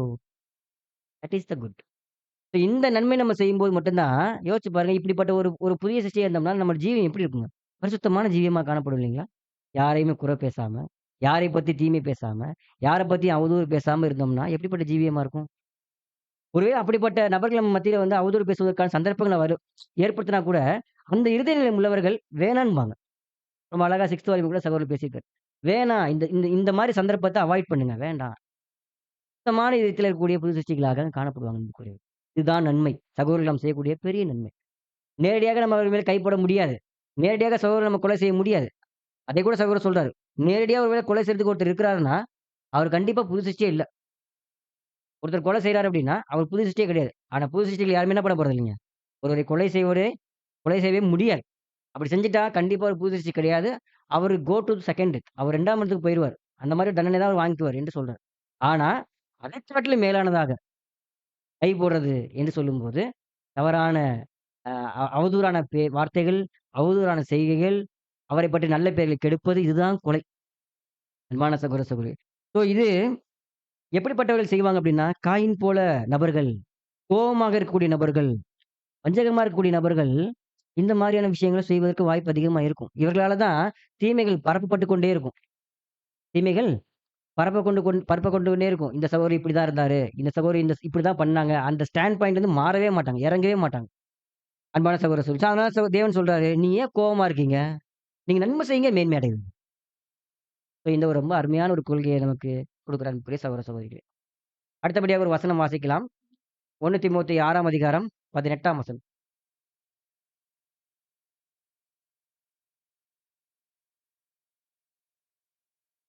1 தீமோத்தேயு 6ஆம் அதிகாரம் 18. நன்மை செய்யவும், நற்கிரியைகளில் ஐசுரியவான்களாகவும், தாராளமாய் கொடுக்கிறவர்களும், உதார குணம் உள்ளவர்களுமாய் இருக்கவும். பாருங்க நன்மை செய்யவும். சகோதரர்களுக்கு நன்மை நம்ம செய்யணும். அன்பான சகோதரர். அடுத்தபடியாக மத்தேயு 5ஆம் அதிகாரம் 44, கலாத்தியர் 6ஆம் அதிகாரம் 9. மத்தேயு 5:44 வாசிக்கலாம். நான் உங்களுக்குச் சொல்லுகிறேன், உங்கள் சத்துருக்களை சிநேகியுங்கள், உங்களை சபிக்கிறவர்களை ஆசீர்வதியுங்கள், உங்களை பகைக்கிறவர்களுக்கு நன்மை செய்யுங்கள், உங்களை நிந்திக்கிறவர்களுக்காகவும், உங்களை துன்பப்படுத்துகிறவர்களுக்காகவும் ஜெபம் பண்ணுங்கள். பாருங்க உங்களை பகைக்கிறவர்களுக்கு நன்மை செய்யுங்கள். அடுத்தபடியாக கலாத்தியர் 6ஆம் அதிகாரம் 9ஆம் வசனம். அநேக வசனங்கள் நம்ம இங்க படிக்கலாம் அன்பான சகோதர சகோதரிகளே. நன்மை செய்கிறதில் சோர்ந்து போகாமல் இருப்போமாக. நாம் தளர்ந்து போகாது இருந்தால் ஏற்ற காலத்தில் அறுப்போம். Thank you. அப்ப பாருங்க இந்த வசனங்களை படிக்கும்போது நன்மை செய்யணும், பகைவர்களையும் நன்மை செய் பகைவர்களையும் நேசிக்கக்கூடிய நன்மை செய்யணும். இதெல்லாம் படிச்சுட்டு கலாத்தியர்ல சொல்லும்போது, நன்மை செய்கிறதில் சோர்ந்து போகக்கூடாது. நன்மைனா என்ன நம்ம சொன்னோம் பார்த்தீங்களா? அந்த நன்மைய செய்யணும். அந்த நன்மைய நம்ம வந்து வாழ்க்கையில கொண்டு வந்துகிட்டே இருக்கணும். அதுக்கு அநேக சோர்வுகளான சந்தர்ப்பங்கள்லாம் ஏற்படும். சோர்ந்து போகாம நம்ம நன்மை செய்யணும். நன்மை செய்தால் தான் மேன்மை அடைய முடியும். மேன்மை குறிக்குது தேவன் நமக்குன்னு வைத்திருக்கக்கூடிய வாக்குத்தத்தம். அந்த வாக்குத்தத்தத்தினுடைய சுதந்திரத்தை அடைந்து கொள்வது தான் மேன்மை. அன்பான சகோதர சகோதரி. இப்படி நன்மை செய்ய நம்ம சோர்ந்து போனோம்னா, வாக்குத்தை பெற்றுக்கொள்ள முடியாது. ஆகவே நன்மை செய்வதில சோர்ந்து போகாமல் காணப்படணும். ஆனா காயின் விஷயத்துல பார்க்கும்போது, தேவன் ஆலோசனையும் குடுத்தாரு. ஆனா அந்த ஆலோசனைய மீறி என்ன பண்ணியிருக்காருங்க அவரு? அவர் அந்த கொலைய அவர் செய்திருக்காரு. அப்படின்னா என்ன அர்த்தம் அப்படின்னா, இந்த நன்மை நன்மை செய்தால் மேன்மை இல்லையோ சொல்லிட்டு, நன்மை செய்யலன்னா எது படுத்திருக்கும்? பாவம் உன் வாசற்படியில் படுத்திருக்கும். அந்த பாவம் என்ன பண்ணும் அப்படின்னா, இவரை வந்து ஆண்டு கொள்ளும். அன்பான சகோதர சகோதரி. அதான் இங்க சகோதரர் சொல்றாரு. அந்த பாவமானது எப்படி பதுங்கியிருக்கும்னா, ஒரு வேட்டையாடக்கூடிய ஒரு மிருகம் போல பதுங்கி இருந்து, எப்போ என்று வழிய பார்த்து தாக்கும். அதனுடைய விளைவு என்ன ஆகும்னா, நம்முடைய மூளை, நம்ம சிந்தை இருக்கு பார்த்தீங்களா? சிந்தையில ஃபுல்லா புது சிருஷ்டி இல்லாம போயிடும். சகோதரர் தான் பேசுறோமா? இல்ல வேற யாரும் பேசுறோமா? என்ற இனம் கண்டுபிடிக்க முடியாத அளவுக்கு பேசுறோமா? இனம் கண்டுபிடிக்க முடியாத அளவுக்கு அவருடைய வார்த்தைகள் இருக்கும். சகோதரர் தான் நம்ம பேசுறோமா? என்ற அந்த புரிதலே இல்லாம சகோதரர் அவங்க பேச ஆரம்பிப்பாங்க. அதுக்கு பேரு தான் கொலை. நம்ம நேரடியா பண்ண போறதில்ல. ஆனா இந்த மாரியான கொலைகள் இப்படிதான் நடக்கும். சகோதரர்கள் தான், தெய்வீக குடும்பத்தின் அங்கங்கள் தான். ஆனாலுமே பேசுவாங்க. ஆனாலும் நடக்கும். அன்பான சகோதர சகோதரி. இது வந்து இந்த மாரி இருக்கும்போது, கம்ப்ளீட்டா இவங்கள்ட்ட என்ன ஆவி இருக்காது அப்படின்னா, தேவனுடைய ஆவி இல்லாம மாறாக சாத்தானுடைய ஆவி, இந்த உலகத்தினுடைய ஆவி அதுல பெரிதும் நிரம்பி காணப்படும். அப்படி காணப்படுறதுனால தான் தங்களுடைய நிலைப்பாட்டிலிருந்து இறங்கி வர மனதே இல்லாம, சகோதரர சாட்டிக்கிட்டே இருப்பாங்க. அன்பான சகோதர சகோதரி. இது மிக ஆபத்தான ஒரு செயல் அன்புக்குரிய சகோதர சகோதரி. இப்ப அடுத்த துணை தலைப்புக்குள்ள போயிரலாம். All haters are murderer. அனைத்து வெறுப்பாளர்களும் கொலைக்காரர்களே என்று சொல்றார். அப்ப அனைத்து வெறுப்பாளரும் கொலைக்காரர்கள்ன்னு சொல்லும்போது, முதலாவது அவர் சொல்லக்கூடிய வார்த்தை, இந்த இந்த வார்த்தைய வந்து விசுவாச வீட்டாருக்கு பொருத்துறது தான் ரொம்ப முக்கியமா இருக்குங்கிறார். வேற யாருக்கு இத பொருத்தி பார்க்க முடியாது. விசுவாச வீட்டாருக்கு பொருத்தி பார்க்கிறது தான் முக்கியமானது என்று சொல்றார். ஏன்னா விசுவாச வீட்டார்ல தான் என்ன பண்றோம்னா, இந்த வெறுத்தல் அதிகமாக நடக்குதுங்கிறார். இத எங்கேயும் நம்ம பொருத்த முடியாது. விசுவாச வீட்டார தவிரன்றார். அன்பான சகோதர சகோதரி. அப்போ நம்ம வந்து தேவனுடைய ஆவியினால் ஜினிப்பிக்கப்பட்டிருக்கிறோம். கிறிஸ்துவின் சிந்தை நம்மகிட்ட இருக்கு. அப்படி இருக்கும்போது, நம்ம தாராளமான, கனிவான, மன்னிக்கும் மனப்பான்மை தான் நம்ம கொண்டிருக்கணும். ஆனா மன்னிக்கும் மனப்பான்மை எப்போ நம்மகிட்ட கொஞ்சம் கூட இல்லாம, விட்டுக் குடுக்கக்கூடிய எண்ணம் கொஞ்சம் கூட இல்லாம இருக்குதோ, நம்மகிட்ட தேவனுடைய ஆவி ரொம்ப குறைவா இருக்குன்னு தான் அர்த்தம். கிறிஸ்துவின் ஆவி நம்மகிட்ட குறைவா இருக்குன்னு தான் அர்த்தம். இப்ப நம்ம யாருடைய ஆவியில ஆட்கொள்ளப்பட்டிருக்கோம்னா, சாத்தானுடைய ஆவியில ஆட்கொள்ளப்பட்டிருக்கோம். மாம்சத்தின் ஆவியில ஆட்கொள்ளப்பட்டிருக்கோம். ஆபத்து வெளிய தூரமா கிடையாது. நம்ம வாச பக்கத்துல பதுங்கி இருக்கு. நம்ம கொஞ்சம் இடம் குடுத்தோம்னா, நம்மள அது என்ன பண்ணிருங்க? அட்டாக் பண்ணிரும். நம்மள தாக்கிரும். அதான் சகோதரர் சொல்றாரு, நம்ம வெறுப்பாளர்களா காணப்பட்டோம்னா, நம்ம தான் கொலைகாரர்கள். வெறுப்பாளர்களா நம்ம இருந்தோம்னா, நம்ம தான் அந்த கொலைக்காரர்கள். நம்ம பெருசா காயின் போல கொலை பண்ண வேண்டிய அவசியம் இல்ல. இன்னைக்கு நடக்கிற கொலைகள் போல செய்ய வேண்டிய அவசியம் இல்ல. வெறுத்தோம்னாவே என்னதுதான்? பகைச்சோம்னாவே என்னதான்? கொலை தான் என்று நமக்கு சொல்ற அன்புக்குரிய சகோதர சகோதரி. அப்போ இது நமக்கு முக்கியமான ஒரு காரியமாக நமக்கு அங்க குறிப்பிட்ட அன்பு சகோதர சகோதரிகளே. நம்ம வந்து புதிய சிருஷ்டியில் வந்து கொலை செய்வதற்கு சாத்தியமில்லை என்றாலும், மற்ற சகோதரர்களை வெறுக்கிறதின் மூலமாக, அவர்களை பகைப்பதன் மூலமாக, நம்ம வந்து கொலை செய்றதுல ஈடுபடுகிறோம் என்று சகோதரர் நமக்கு அங்க குறிப்பிட்டார். அப்ப புதிய மனம், புதிய சித்தம், புதிய சிந்தை என்பது சகோதரர் மத்தியில வெறுப்புணர்வு என்னைக்கும் வளர்க்கறதுக்கு அனுமதிக்கவே அனுமதிக்காது இந்த புதிய சிந்தை. ஆனா இந்த இந்த வெறுக்கக்கூடிய விஷயங்கள் உள்ள அனுமதிக்கப்படுது, உள்ள வருது என்றாவே, நம்முடைய மனமானது என்ன செய்யப்படுதுங்க? நம்முடைய மனம், சிந்திக்கும் திறன் முற்றுகை போடப்படுது. ஆட்கொள்ளப்படுதுன்னு அர்த்தம். என்னால வந்து இந்த சகோதரர என்ன பண்ண முடியல? இந்த சகோதரி என்ன பண்ண முடியலங்க? நேசிக்க ரொம்ப சிரமமா இருக்கு. என்னால அவங்க நேசிக்கவே முடியறதே இல்ல. மாறாக வெறுப்பு தான் உள்ள இருக்கு. ஏன்னா, அவங்க அன்னைக்கு பேசின வார்த்தை. இது அப்படியே இருந்துகிட்டே இருக்கும் இல்லைங்களா? ரொம்ப ஆபத்தான விஷயம் இப்படி இருந்தா. இப்படி இருந்தா உண்மையிலேயே புதிய சிருஷ்டி இல்லன்னு சொல்றேன். அவர்களுக்குள்ள எப்படிதான் இருக்கு அப்படின்னா, சாத்தானுடைய ஆவி தான் உள்ள இருக்கு. புதிய சிருஷ்டி உள்ள இருந்தா, புதிய எண்ணம் உள்ள இருந்தா, சகோதரனுடைய வெறுப்பை வளர்க்க அது அனுமதிக்கவே அனுமதிக்காது. நம்ம ஒரு முறை கோவப்படுறோமா, அடுத்த முறை நம்ம நேசிச்சே ஆகணும். கோவப்படுறோமா, அடுத்த நிமிஷம் நம்ம அவங்கள அரவணைச்சே ஆகணும். அவங்கள வந்து அன்பு செலுத்தியே ஆகணும். அவங்கள்ட்ட சமாதானப்படுத்தியே ஆகணும். இதுதான் புது சிருஷ்டிக்கான சட்டம். பொன்னான சட்டம். நம்ம மேல நம்ம கோவமாவோமா? ஆக மாட்டோம். மத்தவங்க மேலயும் ஆகக்கூடாது. மத்தவங்க நம்ம மேல கோவமாக நம்ம விரும்புவோமா? விரும்ப மாட்டோம் இல்லைங்களா? அதே தான் நம்ம அவர்கள் மீது செய்யணும். ஸோ நாம் என்ன விரும்புறோமோ, அதையே மற்றவர்களுக்கு செய்ய வேண்டும் என்று பார்க்கிறோம் அன்புக்குரியவர்களே. அப்போ இந்த பாயிண்ட்ல சகோதரர் சொல்லும்போது, அனைத்து வெறுப்பாளர்களும் கொலைகாரர்கள் என்று சொல்லும்போது, யார் யாரெல்லாம் சகோதரரை வெறுக்கிறாங்களோ, அவங்க எல்லாமே கிட்டத்தட்ட சகோதரர்கள கொலை செய்றாங்க என்று அர்த்தம். சரி, இப்ப நான் இதுலருந்து எப்படி இப்ப இத நான் எப்படி இனம் கண்டுபிடிச்சு இதுலருந்து நான் வெளிய வரது? எப்படி நான் வெளிய வரலாம்? எப்படி நான் புரிஞ்சுக்கிறது இந்த விஷயத்த? என்று பார்க்கும்போது, அவர் அடுத்த சப்டைட்டில்ல போறார். மாம்சத்தின் கிரியைகளும், பிசாசின் கிரியைகளும். இது துணை தலைப்புல என்ன சொல்றாரு? ரொம்ப சிம்பிளா சொல்லிறாரு. நீங்க மாம்சத்தின் கிரியைகள்லாம் என்னன்றத முதல்ல புரிஞ்சுக்கங்க. பிசாசின் கிரியைகள் என்னன்றத தெளிவா புரிஞ்சுக்கங்க. சாத்தான் நம்மகிட்ட என்னென்ன கிரியை கொண்டு வராருன்றத புரிஞ்சுக்கங்க. உங்களுடைய மாம்ச சுபாவத்தினுடைய கிரியைகள் என்னன்றத முதல்ல புரிஞ்சுக்கங்க. இந்த 2யுமே சரியா புரிஞ்சுக்காம நீங்க என்ன பண்றீங்க அப்டின்னா, உங்களுக்குள்ள தவிக்கிறீங்க. அதனால மாம்சம்ங்கிறது நம்முடைய பழைய சுபாவத்தினுடைய கிரியைகள். அது ஒரு சைடு. இன்னொன்னு பிசாசு நமக்குள்ள உள்ள நுழையக்கூடிய கிரியைகள். ஸோ இந்த கிரியைகள நம்ம அனுமதிக்காம இருக்கணும். இந்த கிரியைகள அனுமதிக்காம இருக்கும்போது, இந்த கிரியைகள் ஆட்டோமேட்டிக்கா என்ன ஆயிருங்க? பலம் குறைந்து போகும். இப்டி குறைந்து போகும்போது, இதுல எக்ஸ்ட்ரா புதுசாக ஒண்ணு வளரக்கூடிய ஒரு விஷயங்கள் இருக்குது. அதுதான் ஆவியின் கனிகள். ஸோ சாத்தானுடைய கிரியைகள குறைக்கும்போது, இந்த மாம்சத்தினுடைய கிரியைகள் குறையும். குறையும்போது ஆட்டோமேட்டிக்கா என்ன வளரணும்? என்ன வளர்க்கணும்னா, அன்பின் கனிகள் வளர்க்கணும். ஆவியின் கனிகள் வளர்க்கணும் என்று சொல்றாரு. ஸோ இந்த டிஃபரன்ஸ என்ன பண்ணணும்னா, சகோதரர் சொல்றாரு, இதை நம்ம புரிந்து கொள்ள வேண்டும். இதுல நம்ம ரொம்ப தெளிவாகவும் ஆ புரிந்து கொள்வதில வந்து ரொம்ப விழிப்புணர்வா இருந்துக்கணும்னு சொல்றாரு. நம்முடைய மாம்சத்தினுடைய விஷயங்கள நம்ம செய்துட்டு, நம்ம அவர சொல்லக்கூடாது. புரியுதுங்களா அன்பான சகோதரர்? நம்முடைய மாம்சத்தினுடைய சுபாவத்தினால் செய்துட்டு, நம்ம சாத்தான சொல்லக்கூடாது அன்பான சகோதர சகோதரிகளே. ஸோ நாம் நம்முடைய பலவீனத்தில செய்தோம்னா, நாம் நம்முடைய பலவீனத்தில செய்திருக்கோம். சாத்தான் நமக்குள்ள அவருடைய சிந்தைய குடுத்து, அந்த சிந்தைய நம்ம உள்ள அலோவ் பண்ணி நம்ம செய்தோம்னா, அது 2 கிரியைகளுமே சேர்ந்து நடத்திட்ட வேலைகளாக காணப்படும். அப்ப இத வந்து சரியாக புரிந்து கொள்ள வேண்டும் என்று நமக்கு சொல்றாரு. சிம்பிளா எளிமையான பாயிண்ட் இங்க சொல்றாரு. இத சொல்லிட்டு அடுத்த துணை தலைப்புக்குள்ள அவரு போறார். டிசைர் கன்சீவ்ஸ் சின். இச்சையானது பாவத்தை பிறப்பிக்கும். இதையும் மீறி இந்த மாரி இனம் கண்டு கொள்ளாம, வேறுபடுத்தி பார்க்காம, நம்ம அப்படியே இருந்தோம்னா, அந்த பாவமானது, அந்த இச்சையானது பாவத்தை பிறப்பிக்கும். அது கன்சீவ் ஆகப்பட்டு, கருத்தரிக்கப்பட்டு அது பிறப்பிக்கும் என்று சொல்றார். அப்ப சொல்லும்போது சகோதரர் இந்த விஷயத்துக்கு எப்படி சொல்றாருன்னா, ஒரு அருமையான ஒரு விஷயத்தோட ஆரம்பிக்கிறார். பாவத்தின் வஞ்சகமான குணாதிசயம் அப்படின்னா என்ன? அது எப்படி உள்ள வரும்? பாவத்துடைய வஞ்சகமான குணாதிசயம் அப்படி இருக்கு. அது எப்படி நமக்குள்ள வரும்? ஒரு கேள்வி கேட்கிறார். பாவம் நமக்குள்ள எப்படி வரும்? அது ஒரு பெரிய பயங்கரமான தோற்றத்துல வருமா? இல்ல ரொம்ப எல்லாரும் பார்க்கிற மாரி வருமா? எப்படி வருங்க? சகோதரர் சொல்றாரு, சின்ன விஷயத்துல வருமா? ரொம்ப அழகா சொல்றாரு. அது வந்து ஒரு ஆசையில தொடங்கும்.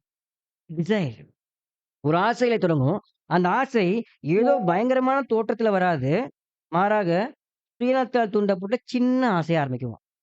சின்ன ஆசையா ஆரம்பிச்சு, அது அப்படியே பெருசாகி, அது அப்படியே கருத்தரிச்சு, அது டெலிவரி ஆயிடும். சகோதர சொல்ல அப்ப ரொம்ப அழகா சொல்றாரு. இந்த இச்சையானது பெரிய பெரிய விஷயங்களா ஆகாது. மாறாக சின்ன விஷயத்துல, ஏதோ ஒரு விதமான சுயநலமான சின்ன விஷயத்தால தூண்டப்பட்ட ஒரு ஆசையா தான் காணப்படும். இந்த ஆசை வந்து ஆரம்பத்தில எப்படி இருக்கும்னா, ரொம்ப சின்னதாகவும், ரொம்ப நுட்பமானதாகவும், நுணுக்கமானதாகவும் காணப்படும். அன்பானவர்களே! நமக்கு இது புரியும்னு நெனைக்கிறேன். நம்முடைய செல்ஸ் பார்க்க முடியுதுங்களா நம்மளால? பார்க்க முடியல இல்லைங்களா? நம்முடைய உடம்புல செல்ஸால ஆனது தான். அந்த செல்ஸ நம்மளால பார்க்க முடியுதா? பார்க்க முடியல. அதுபோல நம்முடைய ஆசைகள் எப்படி இருக்கும்னா, ரொம்ப நுணுக்கமா, ரொம்ப நுட்பமா இருக்கும். அத நம்ம இனம் கண்டு கொள்ளணும். அவைகள் நாம் இனம் கண்டு கொள்ளணும். இது வந்து மாம்சத்தின் கிரியை, இது வந்து சாத்தானுடைய கிரியையா என்பதை நாம் இனம் கண்டு கொண்டு, அவைகள நம்ம என்ன பண்ணுங்க, வேறுபடுத்தி பார்க்க நம்ம தெரிந்து கொள்ளணும். அந்த அறிகுறிகள் நம்ம ஆரம்ப காலங்களே புரிந்து கொள்ளணும். அதெல்லாம் எப்படி நான் புரிஞ்சுக்குவேன் என்று சொல்லும்போது, இது ரொம்ப ஆச்சரியமான கேள்வியா இருக்கும். இது ஒரு கேள்வியா இல்ல. இதற்கு தான் தேவன் அநேக வசனங்கள் குடுக்குறாரு. அநேக வாக்குத்தத்தங்கள் குடுத்திருக்கிறாரு. அநேக விதமான ஆலோசனைகள் குடுத்திருக்காரு வேதங்கள்ல. நம்ம ஒவ்வொரு நாளும் ஸ்டடீஸ் பண்றோம் இல்லைங்களா? சாத்தானுடைய தந்திரங்கள் நமக்கு தெரியாதவைகள் அல்லவேன்னு அப்பவே சொல்லிட்டு போயிட்டார். அப்ப நம்ம இன்னும் வந்து இது எப்படி நம்ம கேட்கும்போது ரொம்ப ஆச்சரியமா இருக்கு. அன்பானவர்களே. ஸோ நமக்கு தெரியாதவைகள் வேணா, நமக்கு தெரிந்தவைகள் தான் அத்தனையுமே. சாத்தான் எப்படி நம்மகிட்ட நெருங்குவாரு, அவருடைய நுணுக்கமான, நுட்பமான செயல்முறை என்னவா இருக்குங்கிறத நம்ம நல்லா புரிஞ்சிருக்கோம். அந்த நல்லா புரிஞ்ச விஷயத்த நம்ம விழிப்புணர்வோடு கவனித்திருக்க வேண்டியது அவசியம். அப்படி விழிப்புணர்வோடு கவனித்திருந்தா மட்டும் தான், நாம் அவைகளை வலிமையிட விடாம, அவை பெருசாக விடாம தடுக்க முடியும். அது பூரணமாக விடாம தடுக்க முடியும். இல்லன்னா, அது பூரணமாகி, அது பிறந்து, அது மிகப்பெரிய பாவத்தையவே கொண்டு வந்துரும். ஸோ அதனுடைய விளைவு என்ன ஆகும்னா, நாம் பாதிக்கப்படுறது மட்டும் இல்லாம, நம்முடைய கூட இருக்க சகோதரர்களும் பாதிக்கப்படுவாங்க. நம்முடைய வீட்ல இப்படி இருந்தா எப்படி இருக்கும்? ஒரு மகன் இன்னொரு மகன கெடுத்துக்கிட்டே இருந்தா, வீட்ல இருக்கிற பெற்றோர் என்ன செய்வாங்க? இதுவரைக்கும் நான் அன்பான பெற்றோரா இருந்தேன். இப்போ கண்டிக்கிற பெற்றோரா மாறப் போறேன்னு செய்வோம் இல்லைங்களா நம்ம? ஒரு கண்டிப்பு எடுப்போம் இல்லைங்களா? தேவன் அந்த கண்டிப்பு தான் தேவன் செய்வார் அன்பானவர்களே. அந்த கண்டிப்பு தான், "நீ நன்மை செய்தால் மேன்மை இல்லையோ? நன்மை செய்யலனா பாவம் உன் வாசற்படியில் படுத்திருக்கும்" என்று அவர் கண்டிக்கிறார். நமக்கான ஆலோசனைகள அங்க அவர் குடுக்குறார் என்று பார்க்கிறோம் அன்புக்குரிய சகோதர சகோதரிகளே. இந்த இச்சை, இந்த பாவம் பிறப்பிக்கிறது பார்க்கும்போது, ஒரு சிறிய அளவான விஷயத்தோட பிறப்பிக்கப்படுது. ஆனா அது ஒரு மிகப்பெரிய ஒரு பாவத்த, மிகப்பெரிய ஒரு செயல, மிகப்பெரிய ஒரு குற்றத்துக்கு நேராக அது அங்க வழிநடத்தும் என்று நாம் பார்க்கிறோம். அடுத்த துணை தலைப்பு. "நீ அவன் மீது ஆதிக்கம் செலுத்த வேண்டும். தோ ஷால்ட் ரூல் ஓவர் ஹிம்." நீ அவன் மீது ஆதிக்கம் செலுத்த வேண்டும். நன்மை செய்தால் மேன்மை இல்லையோ? நன்மை செய்யாவிடில் பாவம் வாசலருகில் பதுங்கியிருக்கும். அடுத்து என்ன சொல்றாருங்க? அவன் உன்னை அந்த வசனம் திருப்பி போடுங்க பிரதர். ஆதியாகமம் 4ஆம் அதிகாரம் 7ஆம் வசனம். நீ நன்மை செய்தால் மேன்மை இல்லையோ? நீ நன்மை செய்யாதிருந்தால் பாவம் வாசற்படியில் படுத்திருக்கும். அவன் ஆசை உன்னை பற்றியிருக்கும். நீ அவனை ஆண்டு கொள்ளுவாய் என்றார். பாருங்க. இந்த வசனங்கள் ஆரம்ப காலம் படிக்கும்போது நமக்கு கொஞ்சம் புரியாத மாரியே இருந்துச்சு. இந்த ஸ்டடி பண்ணும்போது நமக்கு ஒரு வேளை புரிஞ்சிருக்கு. அப்ப அவருடைய ஆசை உன்னை பற்றி இருக்கும். யாரு? சாத்தான் மற்றும் சபாவத்தினுடைய காரியங்கள். இவருடைய ஆசை நம்மை பற்றி இருக்கும். ஆனா நீங்க என்ன பண்ணணுமா? நீ அவனை ஆண்டு கொள்வாய். அது ரொம்ப டெக்னிக்கலான வேர்டா இருக்கு இது. அவங்க எல்லாமே சாத்தான் மற்றும் விழுந்து போன தூதர்கள், இந்த பாவத்தின் மாம்சத்தின் கிரியைகள் எல்லாமே உண்மையில தான் ஆசையா இருக்கும். நம்ம மேல தான் ஆசையா இருக்கும். நம்ம எப்படியாவது பற்றிக்கொள்ளலாம், நம்ம எப்படியாவது ஆட்கொள்ளலாம். நம்மள முழு சிந்தையுமே கவர் பண்ணிக்கலாம் அப்படின்னு தான் அவங்க தோணும். அவங்க செய்வாங்க. அப்படிதான் அவங்க ஆசையா தான் இருப்பாங்க. ஆனா நீங்க என்ன பண்ணணுமா? நீ அவனை ஆண்டு கொள்வாய். ரூலே என்ன தெரியுங்களா? தேவன் குடுத்த சட்டமே என்னன்னா, நாம் தான் சாத்தான ஆளுகை செய்யணும். நாம் தான் சாத்தான ஆதிக்கம் செய்யணும். நீ அவன் மீது ஆதிக்கம் செலுத்த வேண்டும். நாம் அவன் மீது ஆதிக்கம் செலுத்துறோம். எப்படி சொல்றாருன்னா சகோதரரு, அவருடைய ஆசை நம்ம பேர்ல இருக்கும். ஆனா நம்ம அத ஆளணும் என்று சொல்லும்போது, நம்முடைய இருதயத்தினுடைய எண்ணங்கள் அன்பின் ஆவியோடு இணைந்திருப்பதின் மூலமாக, நாம் சாத்தானுடைய செய்கைகள் மீது ஒரு ஆதிக்கத்த கொண்டு வந்திருப்போம். சாத்தானுடைய செய்கைகள் மீது ஒரு ஆதிக்கத்த கொண்டு வந்திருப்போம். அந்த ஆதிக்கம் நம்மட்ட இருக்கும்போது, சாத்தான் நம்மகிட்ட ஒரு அளவுக்கு மீறி, நம்மகிட்ட அந்த அந்த லிமிட்டுக்கு மீறி வரவே மாட்டார். புரியுதுங்களா? அதுதான் இங்க சொல்ல வர்றேன். "நீ அவனை ஆண்டு கொள்வாய்." இது சாத்தான் நம்மள ஆண்டு கொள்றத சொல்லல. நாம் அவர்களை ஆண்டு கொள்றது. நாம் அவர் மீது ஆதிக்கம் செலுத்துவத அங்க பேசுறதாக அங்க இருக்குன்னு நம்ம பார்க்கிறோம். ஆனா இந்த விஷயத்த பத்தி ஒரு உதாரணம் குடுக்கும்போது சகோதரர் என்ன சொல்றாருன்னா, பாருங்க சாத்தான் பரிசுத்த பேதுருவ என்ன பண்ணிட்டாருங்க? அப்போஸ்தலன் பேதுருவ தனதாக்கிக் கொண்டார். ஆண்டு கொண்டாரு. பேதுரு தான் என்ன பண்ணியிருக்கணும் ஆக்சுவலா? ஜெயிச்சிருக்கணும். ஆனா பேதுரு என்ன பண்ணல? பேதுரு பேதுரு அவருடைய ஆதிக்கத்த அவர் மீது செலுத்தல. அதனால அவரு என்ன பண்ணிட்டாருங்க? சாத்தான் இவர் மேல அவருடைய ஆதிக்கத்த செலுத்திட்டார். காயின் மேல செலுத்தினது போல செலுத்திட்டார். ஆனா நியாயப்படி என்ன செய்யணும் அப்படின்னா, நாம் தான் நம்முடைய ஆதிக்கத்த அவர் மீது வைக்கணும். எப்படின்னா, அன்பின் ஆவியோடு நம்முடைய இதயத்தை இசைவாக வைத்திருப்பதன் மூலமாக. எங்கேயுமே நம்முடைய இருதயங்கள் கலைந்து போகாதபடி சரியான மனநிலையில் வைத்திருக்கும்போது, நம்முடைய இருதயம் இப்படி இருக்கிறதன் விளைவாக, சாத்தான் மீது நம்முடைய ஆதிக்கம் இருக்கும். ஆதிக்கம்னா சொல்றது புரியுதுங்களா? ஆளுகை கிடையாது. ஒரு ஆதிக்கம். நம்முடைய சிந்தை சாத்தான் நெருங்கவே வர முடியாது. நெருங்கவே முடியாது. அந்த அளவுக்கு நம்முடைய இருதயங்கள சரிவர வைத்துக் கொண்டோம்னா, சாத்தான் நம்ம மீது நெருங்கி வரவே முடியாது. இந்த வகையில நம்ம என்ன பண்ணுவோம் அப்படின்னா, நம்முடைய ஆதிக்கம் அவர் மீது காணப்படணும். அந்த அளவுக்கு நம்முடைய இருதயங்கள் அன்பின் ஆவியில, தேவனுடைய அங்கீகரிக்கப்பட்ட நீதி நியாயத்தின் அடிப்படையில, இருதயத்த சரியான வகையில நம்ம காத்துக்கொள்ளும்போது, சாத்தானுடைய தேவையில்லாத அந்த ஆதிக்கங்கள் நமக்குள்ள வராது. இதன் வழியாக நாம் சாத்தான என்ன பண்றோம்? ஆதிக்கம் செலுத்துறோம் என்று ரொம்ப அழகாக அங்க சொல்றார். அன்பான சகோதர சகோதரிகளே. சாத்தானுடைய எண்ணம் எப்பவுமே எப்படிதான் இருக்கு அப்படின்னா, நம்மை தடுக்கலாம். நம்மை முற்றிலுமாக நம்ம விலத்தள்ளலாம். இவர்கள் இந்த ஓட்டத்துல இருக்கிறாங்க. இடுக்கமான பாதையில இருக்கிறாங்க. இந்த பாதையிலிருந்து இவங்கள எப்படியாவது என்ன பண்ணிடலாம்? வெளிய கொண்டு போயிடலான்ட்டு தான் சாத்தானுடைய முழு எண்ணமே இருக்கும். அதனுடைய முழு எண்ணமே அதான் இருக்கும். அது நமக்கு தெரியுமா இல்லைங்களா? நமக்கு தெரியுமா இல்லைங்களா? நமக்கு தெரியும் இல்லைங்களா? அப்ப நமக்கு தெரியும்போது, நம்ம இப்படிதான் இருக்கணுங்க. நம்ம ரொம்ப விழிப்புள்ளவர்களாக காணப்படும்போது, அந்த எண்ணம் தான், அந்த செயல் தான் நம்முடைய ஆதிக்கத்த அவர்கள் மீது செலுத்தும் அன்பான சகோதர சகோதரி. இப்படி நாம் இந்த ஒரு காரியத்த சரியா புரிந்து கொள்ளாம இருக்கும்போது தான், நம்ம என்ன சொல்றோம்னா, இது சாத்தான் நம்மள என்ன பண்றாருங்க, சாத்தான் நம்மள வில பண்ணிட்டாரு அப்படின்னு நம்ம சொல்றோம். சாத்தான் வில பண்ணிட்டாரு. ஆனா நீங்க உங்க ஆதிக்கத்த நீங்க எங்க வச்சிருந்தீங்க? உங்களுடைய ஆதிக்கம் எப்படி இருந்துச்சுங்க? உங்க சிந்தையில எப்படி இருந்துச்சு உங்களுடைய ஆதிக்கம்? இது சரியான உங்க ஆதிக்கம் இருந்துச்சுன்னா, சாத்தான் உள்ள வரவே மாட்டாரு அன்பான சகோதர சகோதரி. இதுதான் நமக்கு சகோதரர் ரொம்ப அழகாக குடுக்குறாரு. இப்ப சோதனைகள் மூலமா தான் சோதனைகள் நமக்கு கிடைக்கும். அந்த சோதனைகள் மூலமா தான் குணங்கள்லாம் விருத்தி அடையும். நம்ம இந்த சோதனைகள் வந்து சரியான வகையில நம்ம புரிந்து கொள்ளாம, சரியான வகையில அத அணுகாம நம்ம காணப்பட்டோம்னா, நம்ம அங்க என்ன பண்ணிடுவோங்க, சாத்தானுடைய விஷயத்துல விழுந்து போயிருவோம். சாத்தான் நம்மளை முழுவதுமாக ஆதிக்கம் செலுத்தி விழுந்து போக பண்ணிடுவார். ஸோ இது நமக்கு ஒரு பாயிண்ட்டாக அங்க நமக்கு குடுக்குறார் அன்புக்குரிய சகோதர சகோதரிகளே. இத சொல்லிட்டு சகோதரர் வந்து அ அடுத்த ஒரு பாயிண்ட் நமக்கு சொல்றார். அடுத்த ஒரு துணை தலைப்பு. என் சகோதரர்களை காப்பேன். My brother's keeper. My brother's keeper. இதுல சகோதரர் என்ன சொல்றாருன்னு பார்க்கும்போது, தாயின் தன் துன்பத்தை, அதாவது தன்னுடைய துக்கமான இந்த சம்பவத்த எவ்வளவு காலம் சிந்திச்சுக்கிட்டு இருந்தாருன்னு நமக்கு தெரியல. அவருடைய தவறான விருப்பம், அவருடைய பொறாமை இதெல்லாம் வந்து கருத்தரிக்கப்பட்டு, கற்பம் தரிக்கப்பட்டு, கொலை என்ற பாவத்தை பிறப்பிக்கிற அளவுக்கு எவ்வளவு காலம் எடுத்துச்சுன்னு நமக்கு தெரியல. எவ்வளவு காலம் எடுத்திருந்தாலுமே, அந்த காலம் முழுவதும் அவர் எப்படிதான் இருந்திருப்பாருங்க. எரிச்சலோடவே, வெறுப்போடவே அவர் அலைந்திருப்பார். இப்படிப்பட்ட நிலைமையில தான் என்ன பண்றாருங்க, அவர் ஆபேல கொலை செஞ்சிருக்கிறார். கொலை செஞ்ச பின்பு மறுபடியும் தேவன் வரார். நம்ம வசனங்கள் படிக்கும்போது தெரியுங்களா? காயின் உன் சகோதரன் ஆபேல் எங்கே? அவர் கேள்வி கேட்கிறாரு. தேவனுக்கு தெரியாதா? தேவனுக்கு தெரியலைங்களா? தேவனுக்கு நல்லாவே தெரியும். ஆனா தேவன் ஏன் இப்படி பண்றாரு? இப்படி பேசுறாரு அப்படின்னா, காயின்ட்டருந்து வாங்கணும். காயின்ட்டருந்து பதில் வாங்கணும். அவருடைய இருதய நிலைமை என்னன்னு தெரிஞ்சுக்கணும். இப்படி கேட்டவுடனே, இந்த மாரி கேள்வி கேட்டவுடனே, "ஆண்டவரே என்னை மன்னிச்சுடுங்க. என் சகோதரன கொலை செஞ்சுட்டேன்." அப்படின்னு சரண்டரா வரணும். சரண்டர் ஆகணும் இல்லைங்களா? இதுக்கு தான் கேள்வி கேட்டது. ஆனா அவர் என்ன சொல்றாருங்க? அவர் என்ன சொல்றாரு? "நான் என் சகோதரனுக்கு என்ன காவலாளியா?" அப்போ அவருக்கு மனசு இன்னும் என்ன பண்ணலங்க? கொலை பண்ணிட்டாரு. மனசு மாறல. அன்பான இப்ப இது பாருங்க, இது அப்படியே நம்ம சகோதர மத்தியில வச்சு பார்த்தோம்னா, இது எப்படி இருக்கும்னு நீங்களே கற்பனை பண்ணி பார்த்துக்கங்க. அன்பான சகோதர சகோதரி. மனம் மாறா தன்மை. ரொம்ப ஆபத்தானது.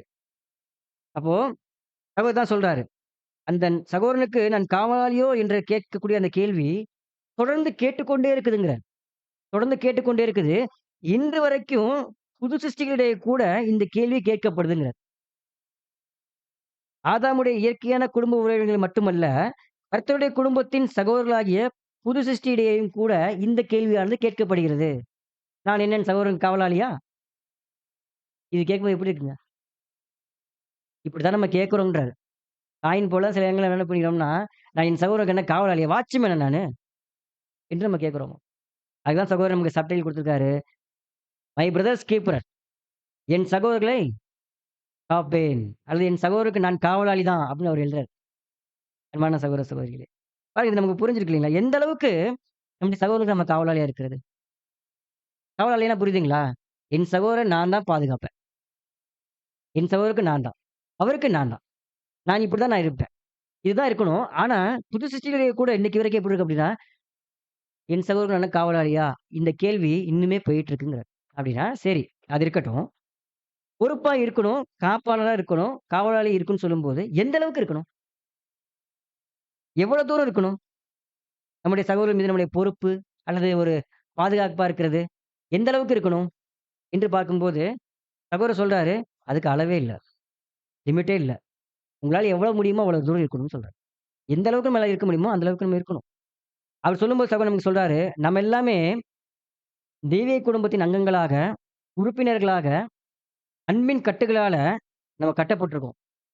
கிறிஸ்துவினுடைய ஒரே சரீரத்தினுடைய அங்கங்களாக நம்ம பிணைக்கப்பட்டிருக்கோம். ஒருவர் நம்ம என்ன பண்ணியிருக்கோங்க? கட்டுப்பட்டிருக்கோம். கட்டப்பட்டிருக்கோம் நம்ம எல்லாமே. நம்ம எல்லாமே கர்த்தர் இயேசுவினுடைய சரீரத்தினுடைய வெவ்வேறு வகையான அங்கங்களாக நம்ம காணப்படுறோம். இந்த அங்கங்கள் எனக்கு பிடிக்கும்னு சொல்ல முடியுமா? சொல்ல முடியாது இல்லைங்களா? ஒரு அங்கத்துல வந்து ஒரு பிரச்சனைன்னா, எல்லா அங்கங்களும் தலையிடும். எல்லா அங்கங்களும் தலையிடும். அதுக்கு பேரு தான் காவலாளி. நான் இந்த அங்கத்து மேல தலையிடவே மாட்டேன்னு சொன்னா, அந்த அங்கம் என்ன இல்ல? அந்த சரீரத்தினுடைய சரியான பார்ட் இல்ல. அப்படின்னா கெட்டு போச்சுன்னு அர்த்தம். இப்ப சுண்டு விரல்ல ஒரு காயம் ஏற்பட்டிருக்குது என்று சொல்லும்போது, அதுல பக்கத்துல இருக்கிற எல்லா செல்ஸ்களும் என்ன பண்ணுங்க? அந்த காயத்துக்கான எல்லா ட்ரீட்மெண்ட்டையும் செய்யணும். அதுக்கு பேர் தான் காவல் பண்றது. நான் செய்யவே மாட்டேன்னு சொல்லி ஒரு பக்கெட் இருந்துச்சுன்னா, இப்ப அந்த செல் என்ன ஆயிடுச்சுன்னு அர்த்தம்? செத்துடுச்சு. செத்த செல்லுக்கு பேர் என்னங்க? இது கொஞ்சம் ஆபத்தான வார்த்தை தான். உடம்புல செத்துப்போன செல்லுக்கு ஒரு வார்த்தை இருக்கு. மெடிக்கல் டெர்ம்ல. கரெக்ட். கேன்சர். Cancer cell. அது என்ன பண்ணும்னா, அந்த கேன்சர் செல்லு, செத்துப்போன செல்லு, அது பக்கத்துல இருக்கிறதையும் என்ன பண்ணிடும்? சாகடிச்சிடும். சாகடிச்சு ஒட்டுமொத்தமா சாகடிச்சு கடைசியில சின்ன புண்ணா இருந்து பெருசாயிரும். கடைசியில இந்த பாடி ஒட்டுமொத்த சரீரமே என்ன ஆயிருங்க? அது இறந்த பிறகு இதுதான் அந்த கேன்சருடைய வேலை. அப்போ என்ன சொல்ல வரோம்னா, சகோதரர் என்ன சொல்றாரு அப்படின்னா, சகோதரரை காப்பேன்னு சொல்லும்போது, காக்கணும். எந்த அளவுக்கு காக்கணும் என்று பார்க்கும்போது, ஜீவன் குடுக்குற அளவுக்கு காக்கணும். லிமிட்டேஷனே இல்ல. கர்த்தர் இயேசு நமக்கு அதான் போதிச்சு குடுத்துட்டு போயிருக்காரு. ஸோ அந்த அளவுக்கு நம்முடைய காப்பு, அந்த காக்கக்கூடியது, அந்த காவலாளி வேலைய வந்து நம்ம செய்யணும்.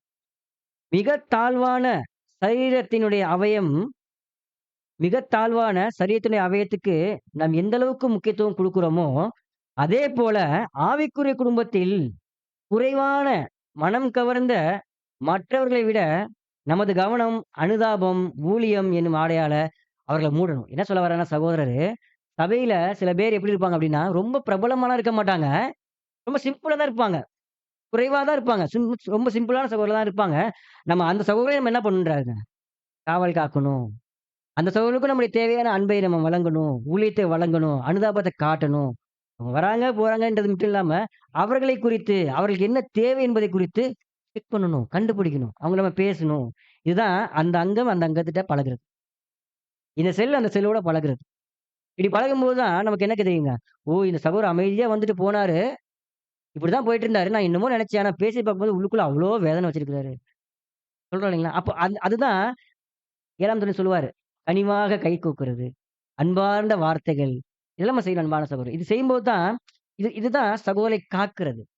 சகோதரரை காக்கிறது. அன்பான சகோதர சகோதரி.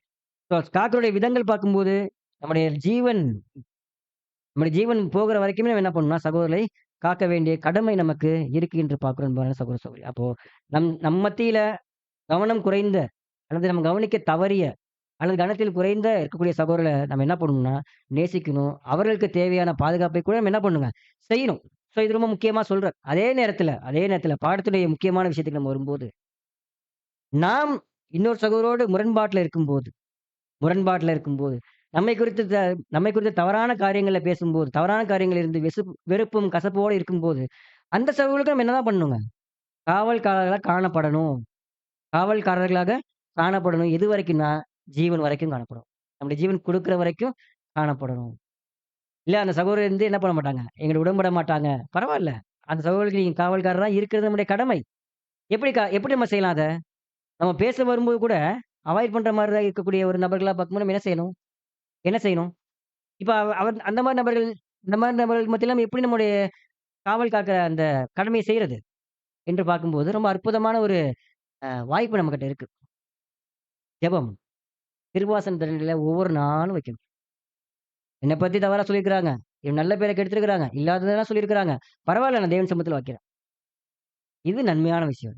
இது கூட காக்கிறதுக்கான இன்னொரு வழி. பேசுறது மட்டும் இல்லாம, தேவன் சமூகத்துல வைக்கிறது கூட ஒரு அருமையான, முக்கியமான வழியாக இருக்குது. அன்பான சகோதர சகோதரி. இத குறிச்சு நம்ம ஒரு உதாரணம் பார்க்கும்போது, ஆதிகால சபையில நமக்கு தெரியும் இல்லைங்களா? பவுல் மற்றும் பர்னபா இந்த இவர்களுடைய ஊழியத்துல ஒரு நபர் அப்போஸ்தலன் பவுல் அவர்களுக்கு வேணான்னு சொல்லிட்டார். ஏன்னா, அவரு ஊழியத்தின் நிமித்தமாக சப்போர்ட் பண்ணல. யாருங்க? மார்க்கு. அப்போ பவுல் என்ன சொல்ட்டாருன்னா, வேணாம். இவர் வந்து ஊழியத்தின் நிமித்தமாக என்ன பண்ணல, சப்போர்ட் பண்ணல. நான் சுருக்கமா சொல்லிர்றேன். சப்போர்ட் பண்ணலன்னு சொல்லும்போது, பர்னபா என்ன பண்றாருங்க? 2 பேத்துக்கு மத்தியில வாக்குவாதம் வந்து என்ன பண்றாருன்னா, இவரு சீலாவ கூட்டு போயிறாரு. இவரு என்ன பண்றாருங்க? மார்க்க கூட்டு போயிறாரு. ஒரு காலத்துல வந்து அவரு சப்போர்ட் இல்லன்னு சொல்லி எழுதினவரு, கடைசி காலத்துல என்ன பண்ணாரு? மார்க்கு எனக்கு உதவியாக இருக்கிறாரு. பாருங்க, குறைவான கனமுள்ள பெர்சன் தான். நம்ம வந்து சரியில்லன்னு சொன்ன பெர்சன் தான். ஆனா என்ன ஆயிடுச்சுங்க? அவர காப்பாத்தியாச்சு. அவருக்கு ஒரு பாதுகாப்பாளரா இருந்து, அவருக்கு ஒரு துணையாளரா இருந்து, அவர கரைய அவர வந்து ஒரு ஒரு நல்ல நிலைமைக்கு வளர்த்துக் கொண்டு வர வேண்டிய பொறுப்பு யார் வச்சிருந்தாரு? பர்னபா வச்சிருந்தாரு. இது போல சகோதரிகளாக நாம் இருக்கணும் அன்புக்குரிய சகோதர சகோதரிகள்.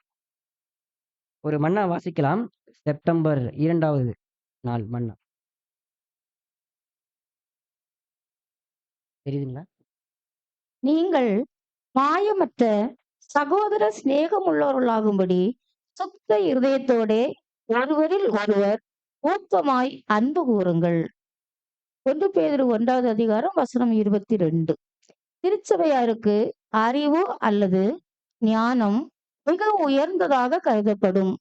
இது இவர்கள் ஆவியிலே முன்னேறி வளர்வதற்கு ஓர் அறிகுறி. ஒருவர் ஞானத்திலே வளராதிருந்தால் தன்னடக்கத்திலும் கிருபையிலும் விசுவாசத்திலும் கிறிஸ்துவுக்குள் பலமுள்ளவராக வளர முடியாது. தேவனையும் குமாரனையும் அவர் வார்த்தைகளையும் வாசித்து அனுதினமும் தியானிக்கிறவன் அவரிலே அன்பு உள்ளவனாக இருக்கிறான் என்பது வெளியாகிறது. அதிகமாக தேவ திட்டத்தின் ஆழ்ந்த கருத்துக்களை அவன் அறிந்து கொள்ளும்போது தேவ நடத்துதல் அவனுடன் இருக்கிறது என்பது புலனாகிறது.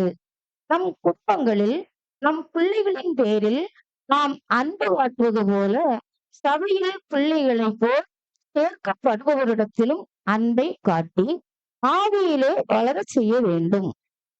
Thank you sir. ரொம்ப அருமையான ஒரு மன்னா பகுதியாக இது இருக்கு அன்புக்குரியவர்களே. ஸோ இந்த மன்னா பகுதியில சொல்லப்பட்டது போல, நம்ம பிள்ளைகள நம்ம எப்படி வீட்டுகள்ல குடும்பத்துல நம்ம அன்பு செய்றோமோ, அதே போல சபையிலயும் அந்த அன்பை காட்ட வேண்டியது நம்முடைய ஆவியில வளர வைக்கிறது நம்முடைய கடமையாக இங்க காணப்படுது என்று நம்ம பார்க்கிறோம் அன்புக்குரியவர்களே. சரி, இப்ப இந்த ஒரு விஷயம், சகோதரரை காப்பேன் என்று சொல்லக்கூடிய இந்த விஷயம் பார்க்கும்போது, இதை குறித்து சகோதரர் அப்படியே கன்டினியூ அடுத்த ஒரு சப்டைட்டில்ல சொல்றார். ஒவ்வொரு அங்கமும் அவசியம் செய்யணும். ஒவ்வொரு அங்கமும் அவசியம். Every member is necessary. இப்ப நம்ம இந்த பாயிண்ட் பேசும்போது பிரதர், இது மூப்பர்களுக்கான செயல் தான். ஏன்னா மூப்பர்கள் தான் சபைக்கான ஒரு பிரதிநிதியா காணப்படுறாங்க என்று சொல்லும்போது, இது மூப்பர்கள் செய்ய வேண்டிய வேலை தான் என்று இல்லாம, சகோதரர் சொல்றாரு எவ்ரி மெம்பர், ஒவ்வொரு அங்கமும் இது கடமையாக செய்யணும். ஒவ்வொரு அங்கத்துக்கும் இதுக்கான பொறுப்புகள் இருக்கு. ஒவ்வொரு அங்கமுமே இதை செய்யணும் என்று சொல்றார் அன்பான சகோதர சகோதரிகளே. அப்போ இது வெறும் சபையினுடைய பிரதிநிதியா இருக்கிறவர்கிட்ட மட்டும் இல்லாம, இது ஒவ்வொரு சபையினுடைய ஒவ்வொரு சபையில இருக்கக்கூடிய ஒவ்வொரு அங்கத்தினுடைய ஒரு கடமையாக காணப்படணும். அந்த கடமையை எப்படி செய்யணும்னு சொல்றாரு அப்படின்னா, நம்மள பார்க்கும்போது அந்த சகோதரர் பயந்து ஓடுற மாரி செய்யக்கூடாது. நம்ம ஒருவேளை நம்ம ஒரு அருமையான விஷயங்கள ஷேர் பண்ண போறோம். அவர நம்ம சபைக்கு கொண்டு வரணும். அவர அன்பு செய்யணும். அவர்ட்ட சமாதானம் பண்ணணும்ன்ற நம்ம முயற்சி பண்ணி நம்ம போகும்போது, நம்மை பார்த்து அவர் ஓடுற அளவுக்கு நம்ம பேசக்கூடாது. ஏற்கனவே இவரு நம்ம பார்க்கும்போது என்ன பண்றாங்க, பயங்கரமா பேசிட்டாரு அப்படின்னு நினைச்சுட்டு அவர் பயங்கரமா ஓடி போற அளவுக்கான ஒரு தொந்தரவு செய்யும்படியாக நம்ம போகக்கூடாதுன்றார். தொந்தரவு செய்வனை போல நம்ம ஊடுருவாம, நலன்களையும் அவர் அக்கறையும் கவனித்து சகோதரன் தனக்காக என்ன செய்ய வேண்டும் என்று விரும்புகிறாரோ, அதையே நம்ம அவங்களுக்கு செய்யணும்.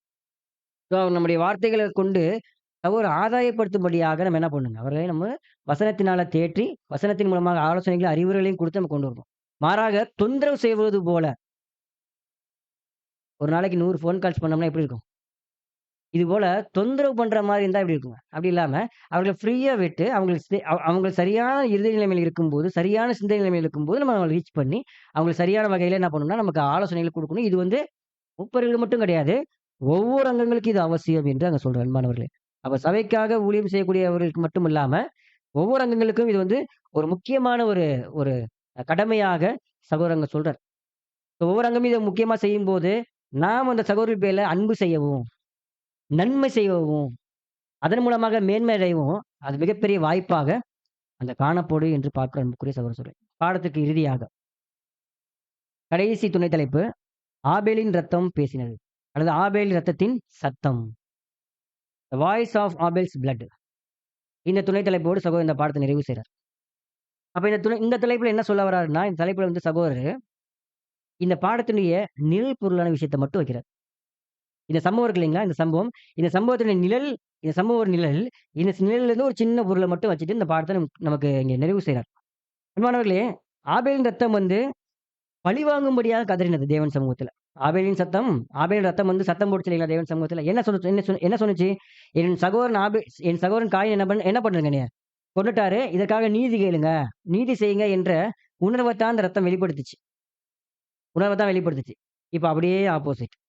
ஆபேல் அப்படியே நிழலா இருக்கிறாரு. அப்படியே பொருள் பார்க்கும்போது கர்த்தர் இயேசு கிறிஸ்து நன்மையானதை பேசுச்சு. ஆபேலின் ரத்தம் நீதிக்காக பேசுச்சு. ஆனா கர்த்தர் இயேசு கிறிஸ்து ரத்தம் என்ன பண்ணுச்சுங்க? அதை பார்க்கிலும் நன்மையானதை பேசி பாருங்க. அந்த நன்மை வார்த்தை மறுபடியும் வருது பார்த்தீங்களா? நன்மையானதை இந்த ரத்தமானது பேசுச்சு. என்ன நன்மையானதை பேசுச்சு என்று பார்க்கும்போது, முழு தேசமும் வேலைப்பட்டான் காயின். முழு தேசமும் கர்த்தர் இயேசுவ என்ன பண்ணிட்டாங்க? கொலை செய்துட்டாங்க.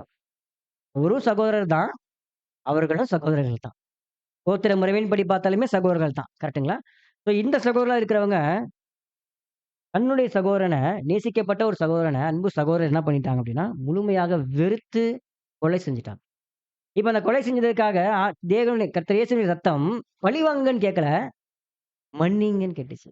இரக்கம் செய்யுங்க என்று கேட்டுச்சு.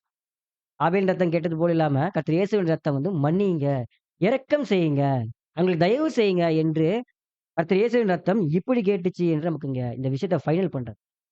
அன்பான சகோதர சகோதரிகளே, அப்போ கர்த்தர் இயேசு கிறிஸ்துவின் ரத்தம் அது எப்படி நன்மையான விஷயங்களை பேசுச்சு.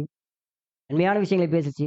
அந்த நன்மையான விஷயங்களை பெற்றுக்கொண்டவர்களா தான், அந்த ரத்தத்தினுடைய சம்பந்தப்பட்டவர்கள் உறவினர்களா தான் நம்ம காணப்படுறோம் என்று சொல்லும்போது, நாம் நம்ம சகோதரர்களுக்காக நன்மையானத பேசணும். நன்மையானத பேசுவது தான் நன்மையை பெற்றுக்கொண்டவர்களுக்கான அடையாளம். நன்மையை பெற்றுக்கொண்டவர்களுக்கான அடையாளமாக இருக்கின்று பார்க்க அன்புக்குரிய சகோதர சகோதரி. மாறாக சகோதரரை வெறுப்பதோ, சகோதரரை பகைப்பதோ என்பது ஒரு கொலைக்கு சமமாக காணப்படும். ஸோ நாம் பெற்றுக்கொண்ட ஆசீர்வாதங்கள், நாம் பெற்றுக்கொண்ட நன்மைகள், அந்த நன்மைகளை நாம் பெற்றுக்கொண்டவர்களாக, அந்த ஆசீர்வாதத்தை உணர்ந்து கொண்டவர்களாக, சகோதரருக்கு அப்படிப்பட்ட நன்மைகளை செய்கிறவர்களாக நம்ம காணப்படணும். அன்பான சகோதர சகோதரிகளே. புதிய சிருஷ்டியா இருக்கிறவங்க, நம்முடைய எண்ணங்களிலும், நோக்கங்களிலும் நேர்மையாகவும், முடிந்தவரை வெளிப்புற நடத்தையிலும் ஆதிக்கம் செலுத்தும்படியாக மேலும் மேலும் முயற்சி செய்யணும். நம்ம ஒரு புது சிருஷ்டியா இருக்கிறோம். நம்முடைய எண்ணங்கள்ல, நம்ம நோக்கங்கள்ல சரியா இருக்குன்னு சொல்லும்போது, ஏதோ மறைமுகமாக மட்டும் இல்லாம, நம்முடைய வெளிப்புற நடக்கையில கூட என்ன பண்ணும் அத? நம்ம நீதியானவங்க என்பத பிரதிபலிக்கக்கூடிய வகையில நம்ம செயல்பாடுகள் காணப்படணும் என்று பார்க்க அன்புக்குரிய சகோதர சகோதரி. ஸோ அப்ப இது நம்ம இங்க பார்க்கக்கூடிய பாடமாக இருக்கு அன்பான சகோதர சகோதரி. ஸோ பாவம் வாசலருகில் பதுங்கி இருக்கிறது என்ற தலைப்புல நம்ம சிந்திக்கக்கூடிய விஷயங்கள் இவ்வளவுதான் அன்பானவர்களே. இதுல நம்ம துணை தலைப்புகள் பார்க்கும்போது கிட்டத்தட்ட ஒரு 6, 7 பார்த்திருக்கிறோம். ஏன் கோபமாக இருக்கிறாய்? மதிப்பிற்குரிய காணிக்கைகள் மற்றும் அனைத்து வெறுப்பாளர்களும் கொலைக்காரர்களே! இச்சை பாவத்தை பிறப்பிக்கும். மாம்சத்தின் கிரியையிலும், பிசாசின் கிரியையிலும் நீ அவனை ஆதிக்கம் செலுத்த வேண்டும். என் சகோதரர்களை காப்பேன். ஒவ்வொரு அங்கமும் அவசியம் செய்ய வேண்டும். ஆபேலின் சத்தம். ஸோ இத்தன ஒரு துணை தலைப்புகள பார்த்திருக்கோம். ரீப்ரிண்ட் நம்பர் 39, 27ல சகோதரர் ரசல் அவர்கள் இத எழுதியிருக்கிறாங்க. வாய்ப்பு இருக்கக்கூடிய சகோதரர்கள் படித்து பயனடையலாம். பொறுமையோடு கேட்டவங்கள் யாவருக்கும் என் நன்றியை தெரிவித்துக் கொள்கிறேன். வாய்ப்பளித்த சகோதரர் அனைவருக்கும் என் நன்றியை தெரிவித்துக் கொள்கிறேன். ஆமென்.